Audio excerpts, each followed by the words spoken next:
Welcome to Lorehammer, Episode 16, Minor Xenos Races, Part 2.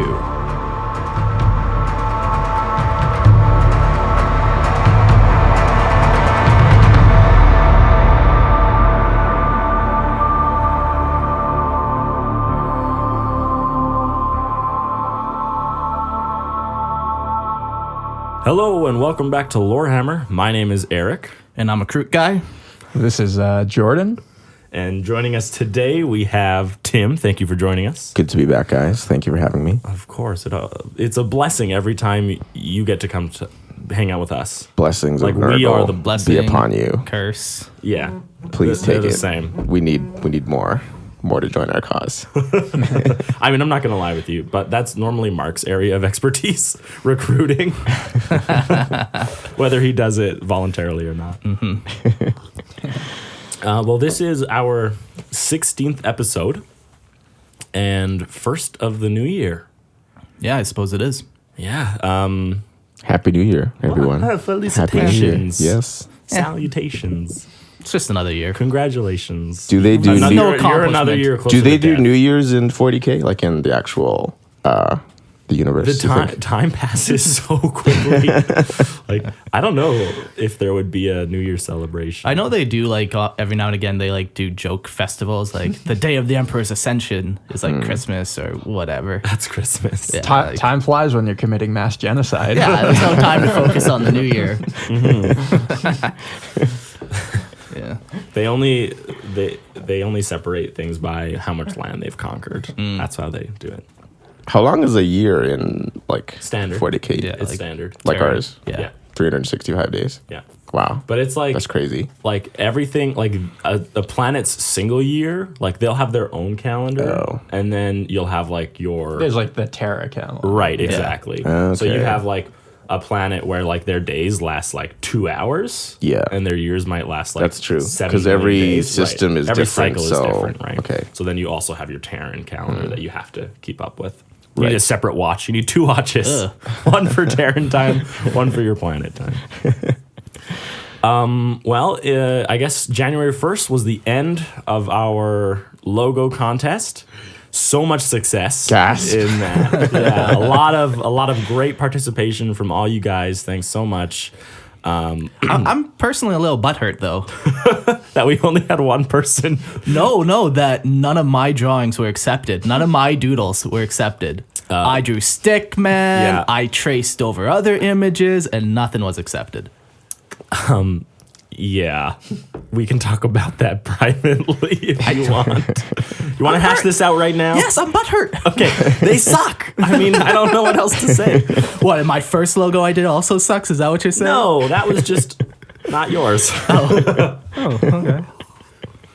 But one of our friends actually, he got super into it and kind of got a little creativity flame going, and he submitted that photo. We really like it. Yeah, love it. obviously, yeah. Turned out pretty cool, actually. Tim, a little disappointed in you that you didn't submit anything. Do I still have time? Can I just whip something up right now? Let's just make you it have till happen. the end of the Yeah, podcast until the to end of the draw something. podcast, yeah. And since there's no pen and paper, you can just draw it right on the table. All right, it'll be etched in the table Perfect. forever. So We'll take you'll a have to photo take of it, and Yeah. then that'll be our logo. But no, Paul is our winner. He's actually a friend of ours, which makes it cool.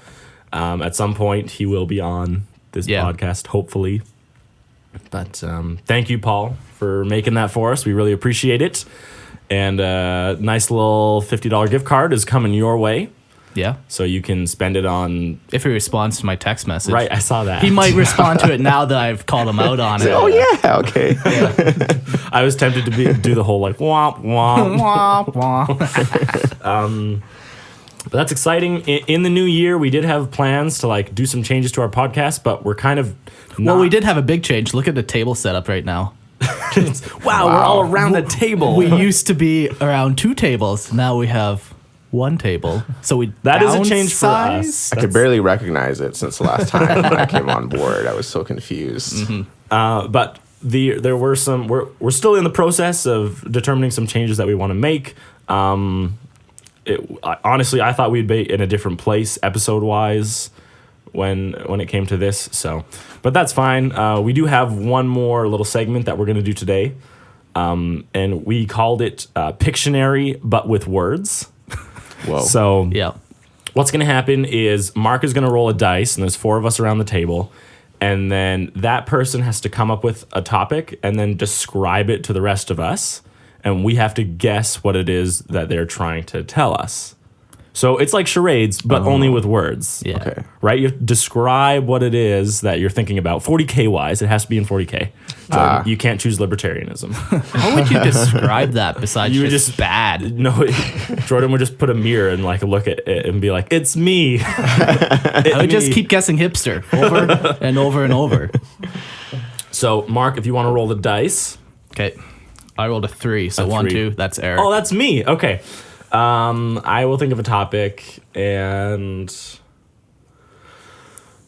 Okay, let's go. So hold on. So You're ready out of the gate. whoever guesses it, do we win something? They get a turtle. $50. we get a turtle. Perfect. Okay. Yeah. Okay. I'm so glad you brought turtles today, Mark. I've been giving them to everybody. I got know, like I was like- 50 boxes. I saw for that and I Christmas. was like, you brought that to my house. Yeah. You must have a lot. There's a lot. I'm just trying to get rid of them. Okay. Live turtles, everyone. Yeah. Literally a box of live turtles. Not Nestle chocolate turtles. Live turtles. Okay. My wife is very literal. I want turtles. Comes home with an aquarium. Okay. So, they are Space Marines. Black Templar. No. Close, but no.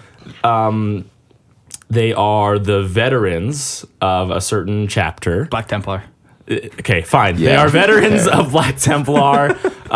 They maybe not even veterans because you're not necessarily like you can leave this and go join like a regular squad when you're done, but you're kind of considered like the elite Death Watch. of the Black Templar. Like, I don't get off your horse. Yeah, they're considered the elite of the Black Templar.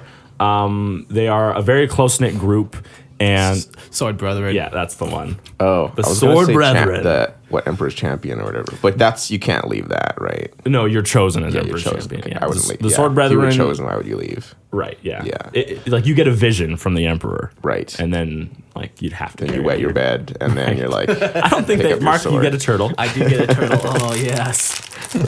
I brought these here to not eat them. It's gonna suck every time one of us is doing this and you're guessing. It'll be Mark like- just loves turtles because he's gonna guess every single one.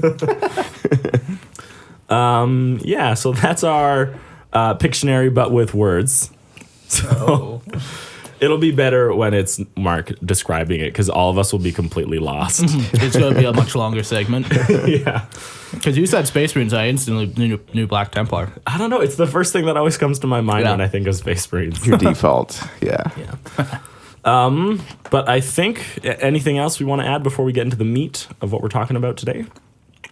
No. No? Okay. Well, without further ado, let's jump right into the minor Xenos races. Last episode we ended on the Hrud, The filthy Hrud. the Bendies, Yeah. as they are called, or the Troglydium Hrudi, If you want to get scientific. if you want to get scientific. I believe that would be their High Gothic name. Yeah. Yeah. Yeah. But that means today we start on the Hyksos, which good start today because they fought the Death Guard during the Great Crusade. What do you think happened? I mean, they probably are all wiped out. I mean, it's a good guess. When Good it start comes- from the Imperium. Yeah, so far. exactly. They only consider it a success when the alien race is exterminated. And that's all we know about the Hyksos. Next on our list, we have the Geatrix? the Geatrix, Geriatrics. that's what I was thinking. Which is kind of opposite of what they are because they are an ethereal race in the Tau Empire. So ethereal being like ghosty, spirit. Yeah. I wonder how that works. Yeah, I wonder Maybe if- they have some like phasing ability like Necron.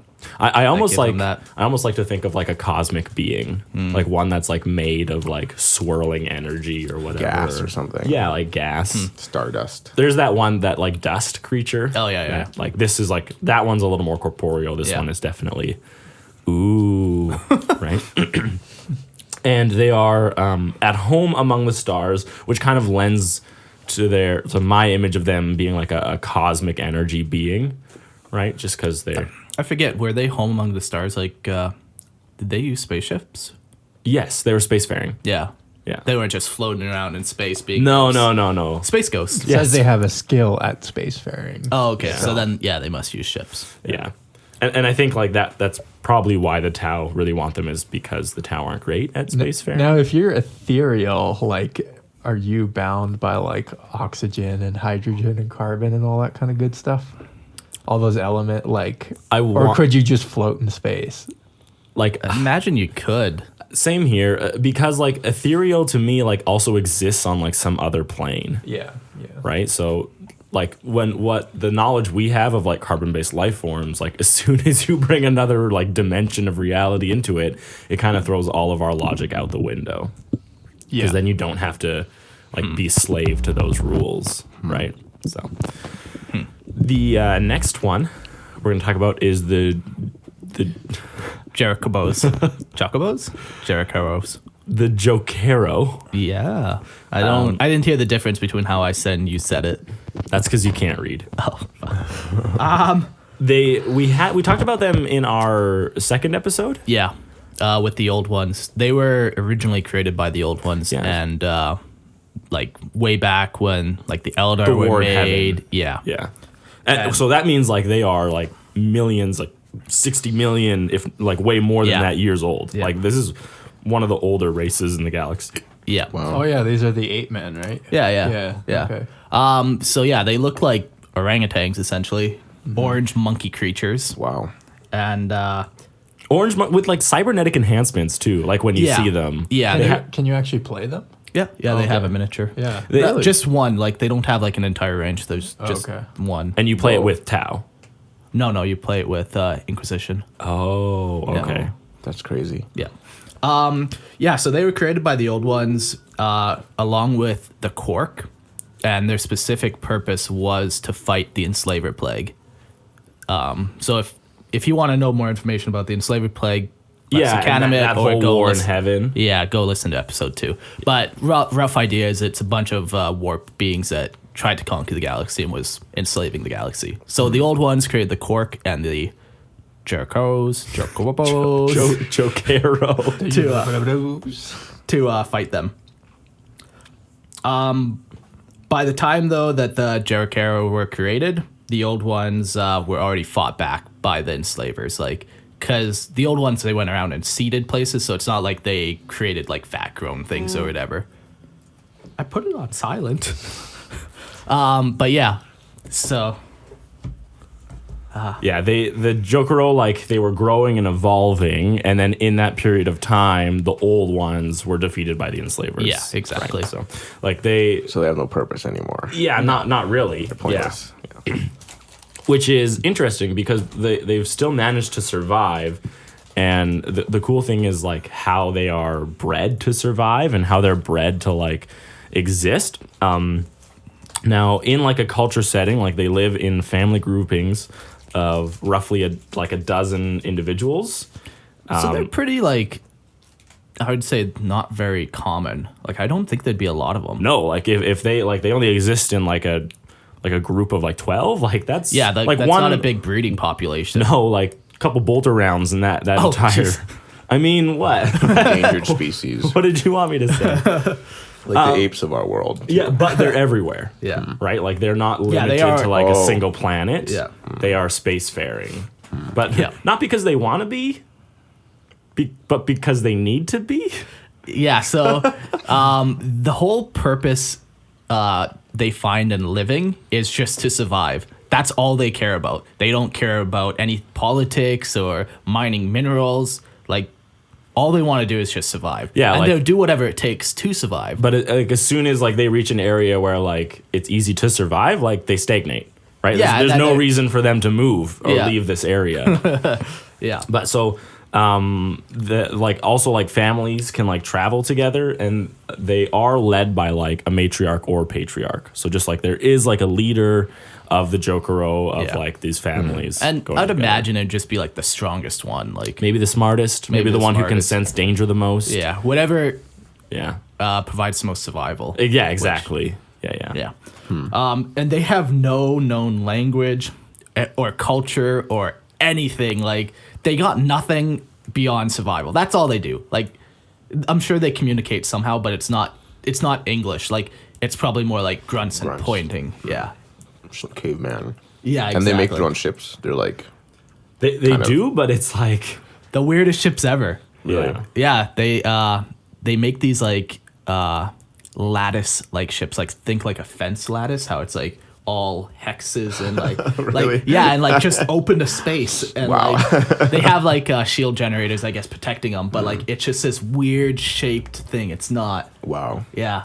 Because I guess maybe they like to climb around in it, like It's like a floating jungle gym. essentially, yeah. Think of one of those like barred half dome things that you can climb. Okay. Yeah, like I'd a imagine. jungle gym. Yeah, like that's just, Oh my gosh. But like one of the reasons why it works is that like they have an unmatched knowledge of technology. Like probably one of the most sophisticated races capable of making like amazing technology. Yeah, Really? and it's Wow. crazy. Like they can make anything they want. Like whatever the limiting thing to what they can make is what they need. They're never gonna make a gun if they don't need a gun.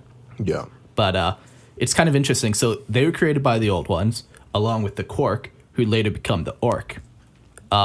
So they much like the Orc have kind of that like Primal like technology awareness. Like they just know. It's instinct. Instinctual Yeah. awareness of technology, just like the orcs, how they can just build whatever, and there's no progression of their technology. It's like, oh, we need this, we build this. Like that's all it is.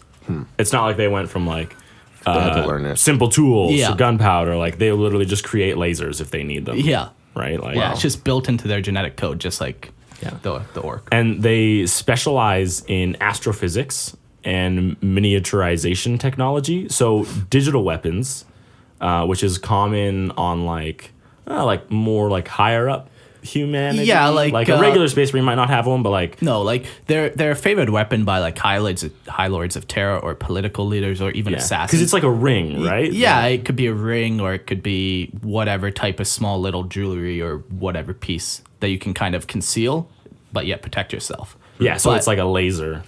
Yeah, but what's crazy, like they could be a laser as strong as like a las cannon. Or In like a ring. In Wow. a ring, yeah. Wow. Or it could be a plasma cannon. It's not just laser technology. Okay. Like it could even probably be like a melee weapon somehow. Like, like a supercharged brass knuckle. Sure. You know, like It just explodes when you punch someone. Yeah, exactly. Like it could really be anything. There's no standard digital weapon. Yeah. And it all has to do with what's the Jokaero feeling at the time, Yeah. right? Like exactly. when he creates it. Like Yeah. asking a Jokaero to do something is like as that's as productive as asking like a table to make a meal. Like it's not going to work, right? The Jokaero's going to do whatever he wants. Yeah. I was reading the one thing that was like when a Jokaero like goes in like a group of like people and like their weapons, like and it starts tinkering with it, like you'll just as easily get like a crazy custom like amazing weapon, and then he goes to the next gun and he like puts like a little flower on it and walks Little away. decal. Right? Yeah, like it's just whatever he feels like Yeah. in the time. Yeah. Like he'll make. Yeah. And the other interesting thing about this race is, as we've kind of mentioned, they're one of the few Xenos that the humanity actually allows. Like, they're sanctioned by the Inquisition, essentially, to live. Like, to some degree. Like, I'm sure they still They have kind a of... license to live. Yeah, like... Show us your papers. Like, they're super... Like, from what we know, what little we do know, I would imagine they are super rare in the galaxy. In So- humanity's galaxy, especially, right? Like, Yeah. So you don't want to just go purging them, especially since they can do all these technological wonders and they're not hostile. They're not malicious. They don't seem to care if you imprison them. They'll just make an escape. But then they don't come back and kill you for it. You know, Right, like yeah. there's no hostility. No, as long as they're surviving, they're fine. Yeah. Like, So it's a little short-sighted, but that's okay. Very short-sighted. So yeah, they're often like in inquisitorial like war bands, because the Inquisitor like deems them like an useful. asset. Yeah. Like they're not an equal citizen or anything. Oh gosh, they're no. just a tool that the Imperium will allow. Yeah, I mean, Inquisitors, like, they'll use demons and they'll use Jokaero, right? Yeah. Like, whatever they need. Yeah. So it is a pretty cool race. It's one of the few that you'll see, like, alongside humanity as, like, an alien race, right? Yeah. So, let's talk about the Joergall. Oh yeah, jeez. This was an interesting one when we were reading it. Yeah. So it says it has 3 arms and legs, and it is radially symmetrical. So like, what does that even We're mean? trying to like picture what it looks Yeah, like. like if I have 3 arms on one side and my other side has 3 legs, like we're trying to figure out what the heck are they talking about? So Whoa. like when we look up like radially symmetrical, it's like a starfish. yeah. Right. So I literally picture like a humanoid bipedal, Patrick except Star. it's like tripedal. Yeah. Right. Yeah. Except he has 3 arms and 3 legs. And actually, I don't know if it's 3 arms and legs or 3 arms and 3 legs. Yeah, Maybe yeah. the It's arms not and the very legs clear. are like the same deal. Because for a it's starfish, possible. that's like Yeah. arms and legs. Actually, the legs are under the arms. They're like Yeah, millions the of little tentacles, like things, the so millipedes. maybe not. Yeah, Yeah. but so that's the idea of It that. was an interesting one, but it only gets crazier because they are scaly and horned, Whoa. and they have an egg-shaped head and fleshy notches for a mouth. Notches.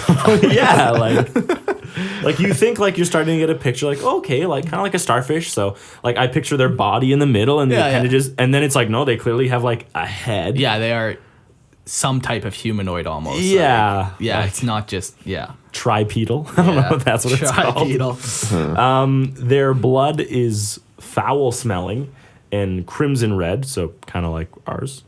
Is your blood foul smelling? Yeah. There is. Go get that checked. An adult stood at 4.5 meters, so that's pretty tall. That's sitting at like 13 feet. So Yeah. that's pretty high. They often replace their limbs with bionics, so like weapons, wheels, armor. Which is The armor one is weird to me. I know. It's like, why don't you just put armor on? Yeah. No, they replace the limb with Yeah. armor. Their children are extremely psychic, but they lose their like psychic ability as they age. So that's kind of just like you grow up and now you're 4.5 meters tall, but you can't blow up people's minds with your mind. Yeah. So it's a trade-off. Equal trade. And they are known for the fact that they fought the Death Guard and a contingent of Sisters of Battle during the Great Crusade. Yeah, and if it's a pretty cool fight actually. I think it's in Flight of the Eisenhorn, or is that the book? Eisenstein. Yeah. That sounds better. Yeah. Eisenhorn's an Inquisitor. Yeah. Flight of the Eisenstein. Eisenhorn's a sweet Inquisitor. Yeah. So it's only like 4 books into the series or whatever, but like when I look back to reading that, I did not picture them like how they're described. Oh, yeah, okay. like How did you picture them? I don't know, just more like almost like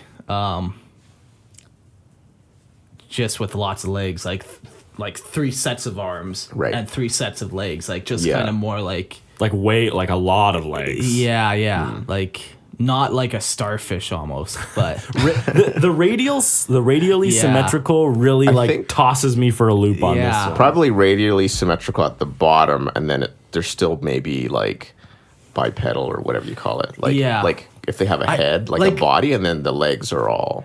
yeah, like almost Down, like a like- creeper from Minecraft, how they have like Yeah, 4 legs, but they're like that's kind that, of what I and then picture. a couple But arms. radially symmetrical all around. You know what I mean? Like a skirt Yeah. almost of legs. Yeah, maybe. A skirt of legs. Skirt of legs and arms. Bizarre. The next race we're going to talk about is the Kanab.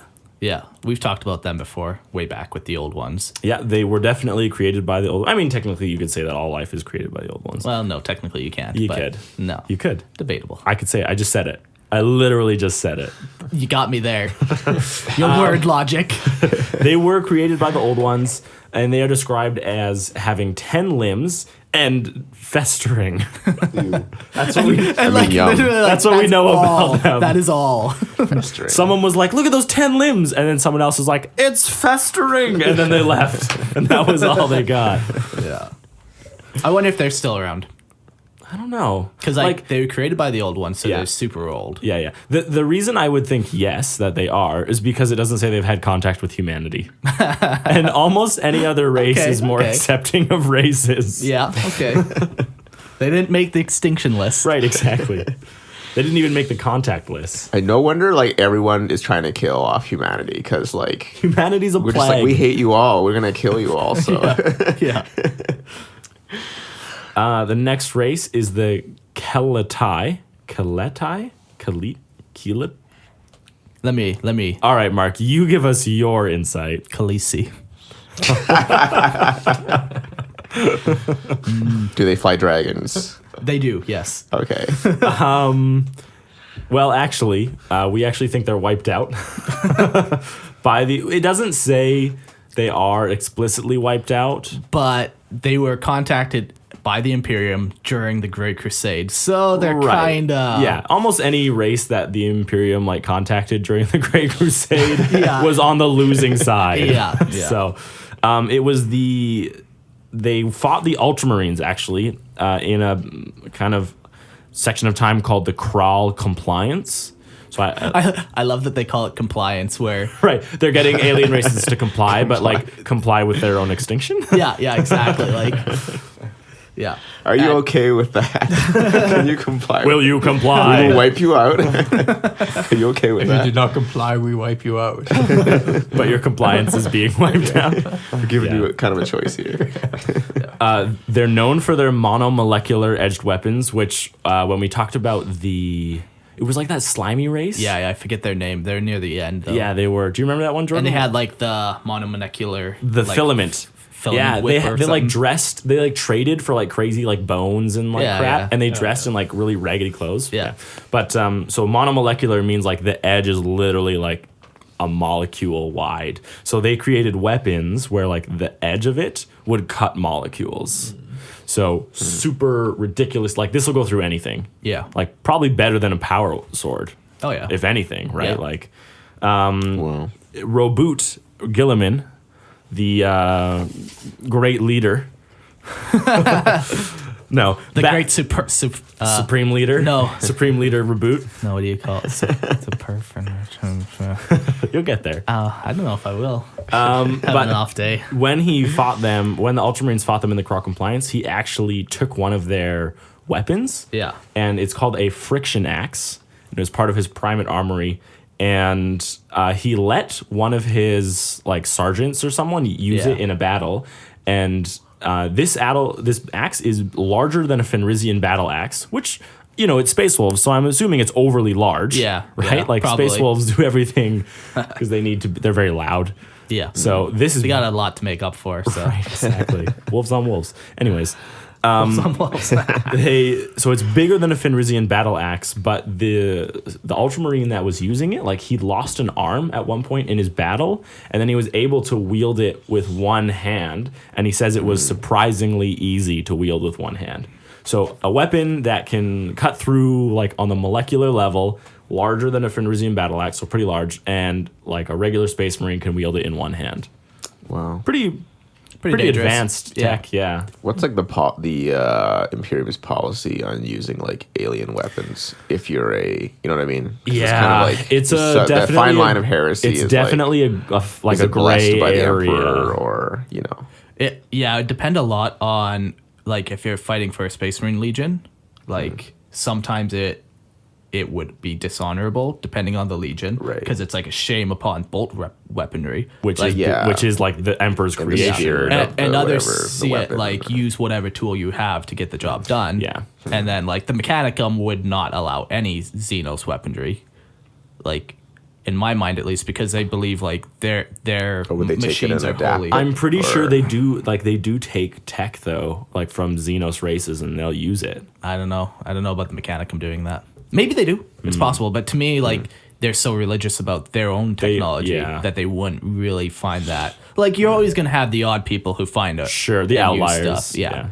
But on a whole, I'd say it's probably heretical. I can think of, like, and this is obviously just like one example, but I remember reading through like when the Emperor's Children are on murder. Yeah. And that one guy has like, he takes like an arm of the Mega-arachnids and he's using it as a weapon. Yeah. And he's like, Lucius. Lucius. So he's like, oh, this is so good. It's so keen. And then he like meets like his commander, and his commander's like, how dare you use like a Xenos blade? Yeah. Like, that's so heretical of you. Yeah. And then he's like, oh my gosh, like I have to repent of it. Yeah. But like, also that's the Emperor's Children. Yeah. Who like seek perfection in everything. Yeah. So. And then, just as another example, there are like assassins who use Satan phase swords. Yeah. Or even so the pocket dimensions, right? Don't they attempt to use those? I don't know about that. No? But Okay. They might. I don't know. Yeah. But yeah, like, so some weapons are like authorized to use and even brought into the Imperium like wholesale. Yeah. And Roboot was raised by alien tech. What? Or sorcery. Heresy. What are you saying? He like when he was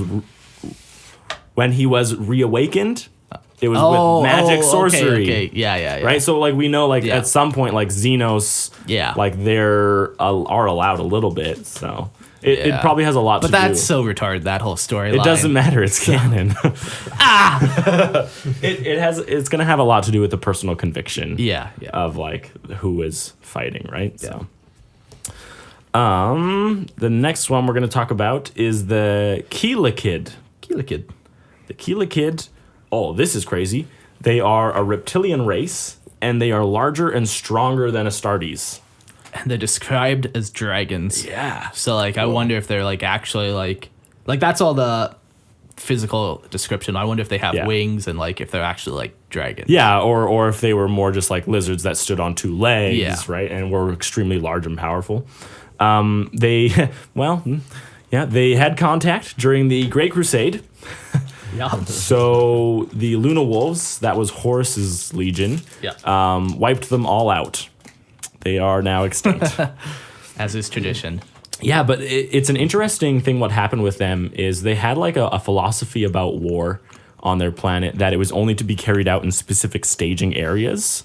Like you would, if you had like a conflict. They probably didn't want to fight in their cities or whatever. Right, yeah. If you had like a conflict with like someone, like another Kela-kid, you would go to like the staging area, which was kilometers wide. It was like a massive, like just stadium, really. And you'd like fight out your battle there. And then depending on the winner, like it would settle your conflicts outside the stadium. So in the first, kind of.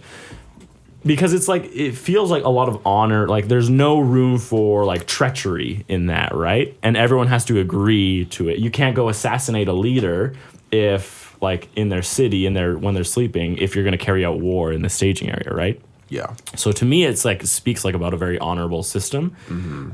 But when the Space Marines first contacted them, there was a little battle, and then the Kela-kids like withdrew, to my understanding, and then they all like gathered themselves at these staging areas because they were like, this is how we make war. So you guys got to meet us at these staging areas. Which happen to usually be like traps almost. Like they were like, I in favor of the Kela-kids in like the battle. Like they had the terrain advantage and stuff like that. I guess like they were used to fighting there, right? So they would have the advantage. and they literally set it up as traps. I didn't read that anywhere. Yeah. All I just read is that they were expecting them to honor like their idea that they only commit war in these staging areas. Like they didn't know how to commit war anywhere else. They only committed war here. Yeah. And then the Luna Wolves, they were like, yeah, there's no way we're doing that. That's because it was a trap. I think it was more like it wasn't worth it for them. So they just literally gunned them down from afar en masse. And that's how they like destroyed the race. Right? Like they were just these cute, like all these massive lizards just waiting in this stadium to commit war, and the Luna Wolves just show up in these massive airships and just gun them. Are you checking it out? No. Oh, okay. Another interesting thing is that there is a Kela-kid cadaver that is preserved aboard the Vengeful Spirits Museum of Conquest. The Vengeful Spirit is like Horus's flagship, which is now Abaddon's. Yeah. And presumably, like we could say that maybe that cadaver is still there. if not heavily corrupted by chaos. Right, yeah. It's been possessed by a demon now and wanders the halls or something. Yeah. Yeah, I mean, Abaddon's ship now is really just like a shrine to all of chaos. Yeah, so, I'm sure it's probably pretty crazy. Field trip. Today we learn about chaos. Let's go over the vengeful spirit. Yeah. Avoid the heresy, children. The next race we're going to talk about is the Kera-teg. Yeah, so they joined the Dragon Warriors warband, which is Chaos Space Marine warband, and they fought the Salamanders on Nocturne. So we talked about them, not the Kera-teg, but we mentioned other Xenos races that fought alongside the Dragon Warriors last episode. Yeah. So it's crazy that these Dragon Warriors got so many Xenos to fight the Salamanders. Yeah, like, I almost wonder, like, why, though? Because none of these races, it says, are, like, chaos races. Yeah. Like, and they very well might be, but it doesn't say they are. So you almost have to explore the possibility that they're literally just mercenaries, and the Dragon Warriors are like, we'll pay you to fight them? Or the Salamanders did something to these races. Right. Now, that's another thing. They wanted revenge on them. Or? It's not like the Imperium's friendly. So No. I'm sure they would have many reasons to fight the Imperium. Yeah, but the next one is the Crave. Oh, yeah. They, a race of mind eaters. And they're slowly beginning to occupy Imperial space. And this next part says a lot about them. Yeah, that they survived the Great Crusade. Like, they were contacted initially by the Imperium during the Great Crusade. And, like... They're still around. In 40K, their empire is actually expanding. Yeah. So... like, it's encroaching on Imperial space now at this point, so... Wow. Yeah, that just really shows, like, the potency of, like, what their ability Eating is. minds. Yeah. Yeah. They're really good at it. Yeah. And... Okay, the Kena-brac. Yeah. I know we've mentioned this before, definitely in the Horus Heresy episode. Yeah, we would have mentioned them briefly. Yeah, and the Kena-brac, like, they are... During the Great Crusade is the first contact with the Kena-brac, and they were allied with the Inter-Rex, which was a branch of humanity that had split off during, like, the Age of Expansion. Yeah, and then, like when the Age of... Yeah, Age of Strife happened. Everyone we gets lose cut off. And, yeah. So then the Inter-Rex developed a little, like, on their own, right? So they're a little different than humanity just in terms of how they communicate and stuff. But they're still humans. Yeah. Yeah. But yeah, like, culturally, they would be different. Like, yes. Yeah. And then the Kena-brac, like, were allied with these Inter-Rex. Yeah. Now, the Kena-brac created the Anatheme, which is the whole, like, that's their reason for their inclusion in the Horus Heresy. Like, they don't have any part in it other than this weapon, which is a semi-sentient close combat blade, which could recognize a specific target. But it's also described as, like, a warp blade. Yeah, like, maybe it has, like, a demon in it that can track people, like, through time and space. And it also seems to, like, it wounds, like, that specific target more. Yeah. Right? Is another way it's described, like... And it's like you give, like, your target to the blade, and then the blade is able to, like, know where its target is, but it also, like, will wound that target much more. It's like it gives, like, part of its warp energy into the blade or something. Yeah. So, yeah, that is the same weapon that wounded Horus. So Erebus stole it from the Inter-Rex, who were safeguarding it. Yeah. And then Erebus gave it to Eugene Temba, who was on the moon of Davin.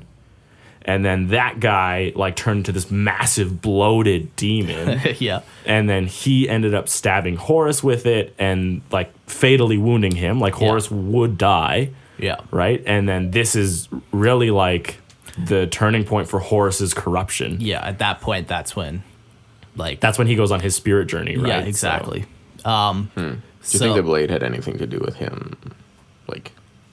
becoming chaotic? I mean, it's definitely a possibility. The fact that it talks about that it's a warp blade, like, if you're stabbed by something with, like... Warpy. Yeah, exactly. Maybe, like, it opens your connection to the warp, or... Yeah. I would say against a Primarch, there's a little less chance of that happening. Yeah. But I think, really, like, this was the first time that a Primarch's ever actually been hurt. Wounded. Like... And the fact to the it was, degree of death. Yeah, and it was powerful enough to do that. Yeah. Like a regular thing can't do that. Like, it almost has to be, like, a special weapon. Yeah. Like there's one story of like a Primarch holding like 3 grenades in his hand, punching through like a window and detonating them inside like a vehicle. Yeah. And he's fine. Yeah. Right? Like he just detonates them in his hand. Whereas like this little blade, like a stab wound on Horus, and he's dying. Yeah. So it just shows like the power of the weapon. Yeah. And I don't know if it would have been the weapon that really opened him up to chaos, or just the fact that now he's wounded, he like is trying to figure out how to survive. Like I think it's more of that than You like it's more of a real corruption, right, of his spirit, not like the weapon having a lot of influence. Yeah. But I wonder if they had multiple of these blades. I have to assume so. Right? It just seems like if they had multiple, it wouldn't be that hard to steal. You wouldn't have to go about sneakily stealing it, you know? I more think like... When I recall it, he stole it from like a museum. It was, yeah. Like it was like an artifact museum of all like the alien races that the Inter-X had been in contact with. Yeah, so it seems weird. Like maybe there was only one, maybe there's multiple. Maybe they're just super rare. Maybe my understanding of the relationship between the Inter-X and the Kena-brac was that the Kena-brac were like bodyguards. Yeah. And well, because they're described as like big, like ape-like creatures. Yeah, like they make me think of like Ogrins. I don't know if that's like a hairy Ogrins. Well, Ogrins are humans, so I know, but just like large, like stocky. Yeah, they're fully covered in fur. Like, I think they're described as like ape creatures. Okay, yeah, like, but I do know that the Imperium had contact with them before, right? Because when the Luna Wolves like contacted the Inter-X and they saw the Kena-brac with them, they were like furious that like the Inter-X would allow the Kena-brac here. Yeah. So like you have to assume there's more than one weapon, right? There's more than one of every weapon. Like you can always make another, right? Sure, maybe. I don't know. Yeah. It just seems whatever. Sure. I'm not opposed to it. There could be multiple. Yeah. But that's the role they play, and it's actually pretty important. Like they create the blade. Yeah. That wounds kills Horus, that starts the heresy, that rips the galaxy in half. That was damn Kena-brac. It's all their fault. The next race is the Kralak. And this was an empire during the Great Crusade. They had contact with a rogue trader. His name was Nestor Markendry. And this is kind of cool. They destroy the rogue trader. Yeah. So they're like having a battle with this rogue trader, and the rogue trader like he sets off like an emergency beacon or signal or whatever, requesting for help, and then he dies. Yeah. And then, so I'm assuming the Kralak are like, huzzah! We did it! Yeah, we did it! And then the Imperium like gets this beacon and sends the Space Wolves Legion. The whole Legion. Which completely destroys the Kralak. I like to think that. They did it. Yeah, exactly. And the thing is, like, with space, like, it could have been like 30 years later. Yeah. Right? Like, so they're fighting this thing. They think everything's all good. And then all of a sudden, these like massive Astartes are showing up on their planet. And I like to think that the Kralak are like, why? And the Space Wolves are like, you know what you did. You killed this one guy. Yeah, exactly. Now your whole race must die. Yeah. So Great Crusade, they were exterminated. Surprise, surprise. Surprise, surprise. And now we're getting to probably one of the most fleshed out of minor Xenos races, the Kroot. Never heard of them. Never heard of them? All right, I'll take care of this one then, Mark. Why not? Actually, Tim, would you like to take care of the Kroot? I'll kick it off. All right, let me kick it off with my vast knowledge of the Kroot. They were humanoid. Yes. 7 feet tall. Correct. Leathery skin. Correct. Well, yes, correct. Frame was light, hollow bones, wiry muscles. So the thing here that throws me off is that a humanoid, like, they're humanoid in the fact that they're bipedal, but their heads, like, they're beaks. Nasty. Yeah. Like, they had, like, massive beaks for, like, mouths. Mm. Yeah. And, like, they, if anything, and, like, their bones are, like, light and hollow, which makes me think of, like, a bird, which they kind of are. They're birdmen. Right? They're birdmen. Basically. Really, yeah, birdmen. Like, that's a way to describe them, really. Yeah. Right? So. Yeah, they have, like, quills sticking out of them that don't have feathers on them anymore, but, like, they still have, like, quills. Like and it's like it's like hair. Yeah. Think of, like, predator dreadlocks, but quills. I was going to say, like, porcupines. like how porcupines have quills. Sure, yeah. I like Mark's version. That was cooler. Predator dreadlocks. Yeah. And they have some like randomly all over their body too, but like in smaller patches and not as long. So the Kroot are kind of crazy because Kroot are much like Orc in the fact that you have Kroot that is the race, but then within the race they have different type of Kroot, but they're all still like Kroot. Orcoid, like, they're all Kroot. Yeah, you're right. Like it's like Kroot is the classification. Yeah, a Gretchen is still technically like an Orcoid. Yeah. Yeah. So so is like the little mushrooms they eat. Exactly. Yeah. Where Kroot are function in the same way, where there could be potentially hundreds of different variations of Kroot. But the standard Kroot is what we described, where they're like 7 feet tall. 70? 70 feet tall, 7 feet tall, leathery skin and the quills. So they come from a planet called Peck, which is a jungle world. And on this planet, there were these they're called Kroot hawk. And they're little birds, really, like not super little, but like turkeys. They're turkey-sized birds. And what makes them crazy is they have the ability to eat things and absorb the DNA from whatever they eat. Whoa. So it's like a thing. Yeah, kinda. Crazy. So on Peck, the original Kroot bird is like the ancestor of all the Kroot. But from there, they shoot off into a bunch of different variations. Like if a Kroot hawk ate, I don't know, lots of worms, it would become serpent-like. Yeah, there is even like a I can't remember what it's called. I have it written down here somewhere. So the species is always evolving. It's literally called a Kroot worm. A Kroot worm, yeah. Yeah. Yeah. That's what I want to be, a Kroot worm. But this would be back when like they had no intelligence. Not sentient. Yeah. Right. Like they're birds. Yeah. Birds can be intelligent, but they're not sentient. I know some intelligent birds. Really? Yeah. So what are they? Because birds only eat a few things. Like, well, they're carnivorous birds. They are carnivorous. Okay, yeah. But it was like if you've ever like hung out with a chicken, you ever hang out with chickens before? All the time. Yeah, they're fucking monsters. Those things, like they're pretty crazy. Will like literally eat anything you give them. Like they don't give a crap about what you give them. They'll eat anything. Like freaking burbs, man. Yeah, like they're the most monstrous little creatures ever. But so well, back to the Kroot, which we were talking about Peck. Yeah. Like Mark and I when we were like planning this, and we were like, well, what if like everything on that planet is a Kroot? Yeah, like the vast majority of it would be. Right, like a Kroot hawk. Like at some point they eat like a lot of worms, and they turn into a Kroot worm. Yeah. Right? What's to say it doesn't eat a lot of like a jaguar type animal and turn into like a Kroot monster, Kroot beast. Like Kroot hounds. Right, yeah. And then like on their home planet they would have a bunch of like gorilla creatures and they eat that and then they'd become Krootoks, which are like gorilla creatures. But wouldn't those creatures originally be Kroot? On this planet, like the Kroot hawk, like absolutely. Or the one race eventually will dominate everything on that planet and it all becomes Kroot. But yeah, exactly. And the reason like on Peck, I want to say Pecker. The reason on Peck is different. The reason that Peck is different is because there's nothing stopping your advances. So like a Kroot worm, like I think it's stuck as a worm. Yeah. And its children will always be Kroot worms. There's no going back.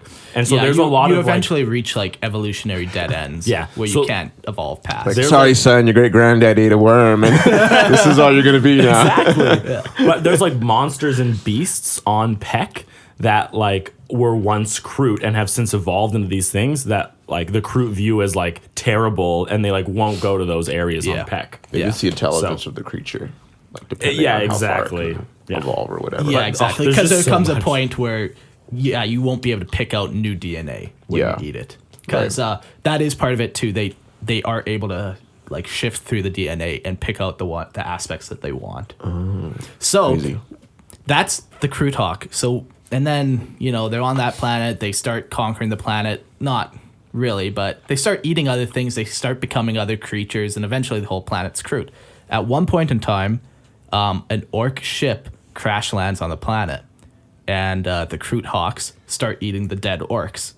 and then they evolve into the Kroot, which, as we know, are like the 7 feet tall humanoid creatures. Whoa. And they get that humanoid from the orc. Because they eat the orcs and they become humanoid. They grow their legs, right? And they lose their wings. Yeah, exactly. And that's like the true birth of the Kroot, like as a sentient creature. Because before then, they were just eating like different... they're just animals. Just different animals, but the orcs are sentient. So they gain their sentience at that point. Mm-hmm. Crazy. Yeah. And that's like how they start, but another interesting thing about the Kroot is that everything they eat is digested and absorbed. Yeah, and what they can't... Then. No, and what they can't digest, like handy. if they eat a piece of metal or a ring, they just cough it up. And I have a random question. How does a space marine go to the bathroom? They have genitals. But and butts. They're in their suits, so what do they do? Oh, is there like some device that, like molecular, like catheters? Yeah, or whatever, like heat of battle. Like, what do they do? Yeah, there's probably a system within the suit. Well, like their body is also like a very like well-oiled machine. Yeah, like they probably produce very little waste, especially with the rations that they eat. And it's not like they're eating McDonald's. Like they're well, That's you sad. just said rations. But nothing's better than a good poop. Yeah, and they also like have like, don't they have like battle drugs or combat drugs as well? Sure, they got everything you want. Yeah, so like I can't see that they're like, oh no, like I'm really hungry. Right, like they could probably just not be hungry. Well, they can go like weeks without eating and be fine. Like, well, but back to the Kroot. Space Marines are a different monster entirely. Yeah. So the Kroot, whatever they can't absorb in their stomachs, they cough it up, and they also will excrete through like a sweat-like substance, some other like a form of waste or some type of form of waste. But it's not like they're pissing; it's just kind of dirty sweat. But they sweat to the point of where like it covers their entire body. Yeah. And it's gross. Yeah, like it smells bad, but it's kind of crazy too because they can kind of control the way it smells through like I think it's more like through pheromones. Pheromonal, yeah. Yeah, and they can like calm animals around them or like they can do different things like that. For stuff. Yeah, crazy. Communication and exactly. Yeah, but the interesting thing was that like they can like calm things like around them. Like they have like everyone who smells it is like more accepting of them. I guess. I don't know. You gonna handle the next part, Mark? Jason James, this is for you. Oh my god. We're gonna tell you about how Kroot reproduce. Lovely. So the Kroot, I wish Jordan was still in the room for this. So the Kroot, he left. He can only be around PG-14 rated content. Since the Kroot don't have genitals, the way they reproduce is the Kroot has jizz hands. What are jizz hands, Mark? What are jizz hands, Mark? Well, jizz hands are basically the Kroot will like excrete DNA through their skin along with like that oily substance or whatever. And then they'll go pin down a Kroot, a female Kroot, and they'll give it a back massage. And like the DNA from the jizz hands, as we'll call them, seep. As we'll call them. will seep into the Kroot female's back. And then like this is a pun to like jazz hands, but it's just jizz hands. He like shows up. Jazz hands. Does a little dance, the mating ritual. That's probably how it goes, I think. Yeah, that's canon now. And so the female Kroot will get the DNA and then like turn one of its stomachs into like a reproduction sac or whatever, and grow a baby in it. And then when the baby, a Krootling. Or a Krootling or a Krootlet, as we called them. Yeah. Well, little Krootlets. When it's ready, it will just be vomited up because the Kroot only has one hole. Yeah. Its mouth hole. Orifice. Yeah. And they just vomit up the baby. Yeah. So like when Mark and I were making this plan, he's like, because Mark knows a lot about the Kroot, so he's just like telling it to me as I like type it out. And, Mark, he like gets up from the place he's sitting and he's like, Eric, I could tell you how the Kroot were born. And I'm like at my computer, I'm like, okay, like I'm standing walk me behind through it. him. And then he's like, the male will jizz on its hands, and then he'll give the female a back rub, and then he starts like rubbing my back.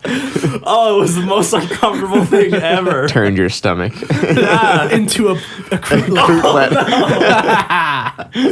Oh, it was so uncomfortable. This made me shiver. Oh man. Yeah, but that's how Kroot babies are born. Now Now you we know. Do you think there's Now like a we know. National Geographic for like As you the can see here. yeah? Observe the Kroot as it rubs its DNA into the As other it rubs its jizz hands. Yeah. Oh, man. Kroot, their like whole thing is just to get more DNA to like evolve their race further. They're all about like genetic superiority. So they are often like mercenaries to other races as a means to spread across the galaxy to absorb more DNA. And there's only 3 things that a Kroot won't eat, and that's a tyrannid. And like somehow the Kroot know like that if they eat a tyrannid, like they could become unstable or get infected by the hive mind. Or Yeah, it's really interesting too because they can like even like a gene stealer cultists who looks completely normal. Yeah. Like they will take like a bite of the flesh and taste the tyrannid taint. Yeah, and then they'll barf it up. But they can detect gene stealer cultists, which Yeah, is pretty wild. So you just have like a caged up Kroot and then everyone gives it a finger. Yeah. And then now you know like who's a gene stealer. Yeah. Because they won't eat the Because nid. it won't eat it. The nid in you. Yeah. The nid in you. The nid in all of us. So they won't eat tyrannids. They won't eat any chaos cultists, whether it's human or Xenos. They won't eat anything that has a taint of chaos on it. Yeah. And the other thing they won't eat is the Tau. Why? Wonder So- why that is. Why exactly? So there's an orc ship that crash landed on the planet. So anytime you got an orc on a planet, it's almost next to the planet's gonna impossible die. to get rid of the orc. Just because when an orc dies, it spreads its spores Yeah, and then it's fungi. They Yeah. come back in, you Yeah. know, 10 years or whatever. So eventually, there's a huge orc wog on Peck, and the Kroot system happens to be in the Tau Empire's like close proximity. So the Tau Empire came and they saved the Kroot from the orcs. From So extinction. Yeah, so they worked together. Jordan, you missed just hands. I missed what? What? We talked about Kroot jizz hands. Ooh. Does not sound good. Oh, it's good. But so the Tau and the Kroot worked together and they defeated the orcs. So it's kind of like a sign of like respect and Yeah. like honor. And So for with orcs, when Yeah. you like go to battle with them, you kill them off or whatever, and then their bodies decompose into fungi. How do you really eradicate them? 'Cause flamers. just burn them to pieces. Yeah. And you have to always be vigilant. Like, because even as they're alive, they're releasing spores. Yeah. Right? So So they're like, just super tough to get rid of. Yeah, like once an orc lands on your planet, that planet is now orc infested for pretty much ever. yeah. Yeah. Wow. Like, You can always virus bomb it. yeah. You can do stuff like I that. mean, you can get rid of the orc, Yeah. but you also probably get rid of the planet. Yeah. But so those are the 3 things that a Kroot will not eat. Other than for that, they will eat anything. The interesting thing to note about Tau, though, is like there are very straight reasons as to why they won't eat the chaos and they won't eat the tyrannid because it will affect them genetically. bad, yeah. Right. The Tau, as a thing of respect, though, if like a Kroot ever does eat a Tau, the Shaper executes them. Really? Yeah. Where does it say that? It said it in like the lexicanum that I was reading. Like the Shaper will kill like the Kroot that eats the Tau. I didn't know that. Yeah. Which is like pretty crazy to me. So it means like, you know, like obviously there's nothing really wrong with eating a Tau. No. Right? Like it could add to your genetic thing, right? Yeah. But it's just out of a sign of respect for the Tau. Yeah. Or as like an order. Well, and like the Tau do find like the Kroot's carnivorous behaviors disgusting. Yeah. Like, so even like they just kind of do it just on that level too. You don't want to piss off your allies by eating them, you know. It just kind of doesn't work. Right, yeah, exactly. I did mention Shapers. Do you want to talk about them? Yeah, so Kroot usually function or like live together in their family groups called kindreds. And at the head of a kindred is what's called a Shaper. And the Shaper is in charge of leading the kindred to different like feeding habits. So they'll be in charge of, we're going to eat this and not this. And he has like a super good ability. Like he has the ability to actually shift through the DNA and pick out the bits that they want. Whoa. Where a normal Kroot might just not be able to. And that's how you get these like evolutionary dead ends potentially. Like the Kroot Hawks or the Kroot Ox. The Kroot Ox and the Kroot Hounds. Yeah, stuff like that.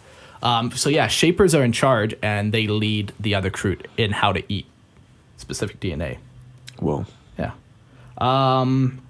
They're also like, usually like elders and whatever. Like they're usually shamanistic kind of. Have they ever eaten like a space marine or? Yeah. And they have.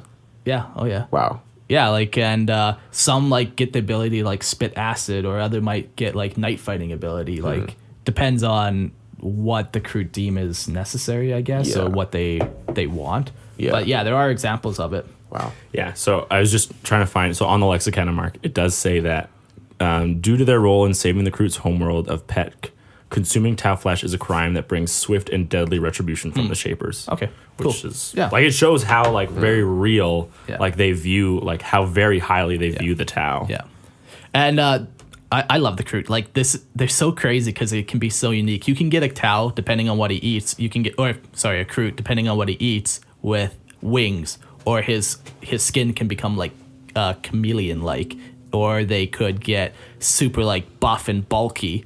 Like if they ate a bunch of Space Marines or Orcs, or like just they can get whatever they want. There's even some mentions of Kroot like eating Eldar and getting like psychic powers. Like it's just they're wild, and they're just like so good for like customization and painting, because you can paint them any color you want. You could put anything you want on them. Like you want a 3-limbed Kroot? I have no problem with that. Like, they're the ultimate new person's army because you can't go wrong. You can't mess it up. They made the Kroot for like people who are bad at painting and modeling because you can't go wrong. Oh, I seen you put a Space Marine arm on that Kroot. I guess I'll allow it. Oh, your Kroot are gray, and they have all these sprues attached to them, and they aren't even cut off they aren't even separated. Sure. It's just one long, big plastic part. Yeah. They're not even out of the box. They're not even out of the box. Oh, boy. Couple other small things on Kroot. So, yeah, there are different, like as we talked about, evolutionary dead ends. A lot of them are killed. Like, yes. Because sometimes, you'll get like a Kroot that just becomes so twisted and mutated. Maybe he's like hunched back with like only one arm with one finger on it. Or like the bones have become super brittle. Yeah, or, like just... Yeah. He has like defects that you don't want to pass on. Yeah, like shaping is not a perfect science. It's very experimental. But so... It's like, all right, Mark. I know we haven't eaten this flesh before. Have a bite. But we're going to need you to test it and see what happens. Yeah. So there are some genetic dead ends that the Kroot do find useful, like Kroot hounds, which are basically like they ate a bunch of wolves or like 4-legged animals like that. Yeah. They look like dogs. Yeah, they look like dogs with beaks and feathers. Yeah. Or the Kroot ox, which is like a big gorilla type creature. Or they have the Narlox, which are kind of a mix between like a T-Rex and a bird. Like, it makes me think of a chocobo. No. Like I have Narlox in my Kroot army. Yeah, like a chocobo, like where you can ride. I don't picture... It's way more like a T-Rex than a chocobo. Absolutely. I mean, they're both birds, so... Oh, okay, so no, penguins I mean like and a T-Rex. Sparrows are very similar. No, I mean like a T-Rex and a chocobo. They're both birds. Oh. So. I don't know enough about chocobos. How could you? So there are like genetic dead ends that are allowed and even utilized. Yeah. Their culture revolves around eating, and I just thought that would be like the ultimate like cuss if you just called someone a genetic dead end. It's like, I know you a couple. have no future. I know a couple. You genetic dead end. Like all they do is just eat, and it's all about like advancing their race genetically. The one funny thing about them is they have apparently like a dark sense of humor. So if a Kroot's in an elevator with a bunch of humans, because I don't know, they hired him as a mercenary or whatever, he would like purposely leak substances to smell really bad in this tight confined space, just to kind of be like a dark humor. He just enjoys making people awkward. Yeah, like so everyone else is like, oh, this guy really stinks. Like, what the? And he's giggling in the back.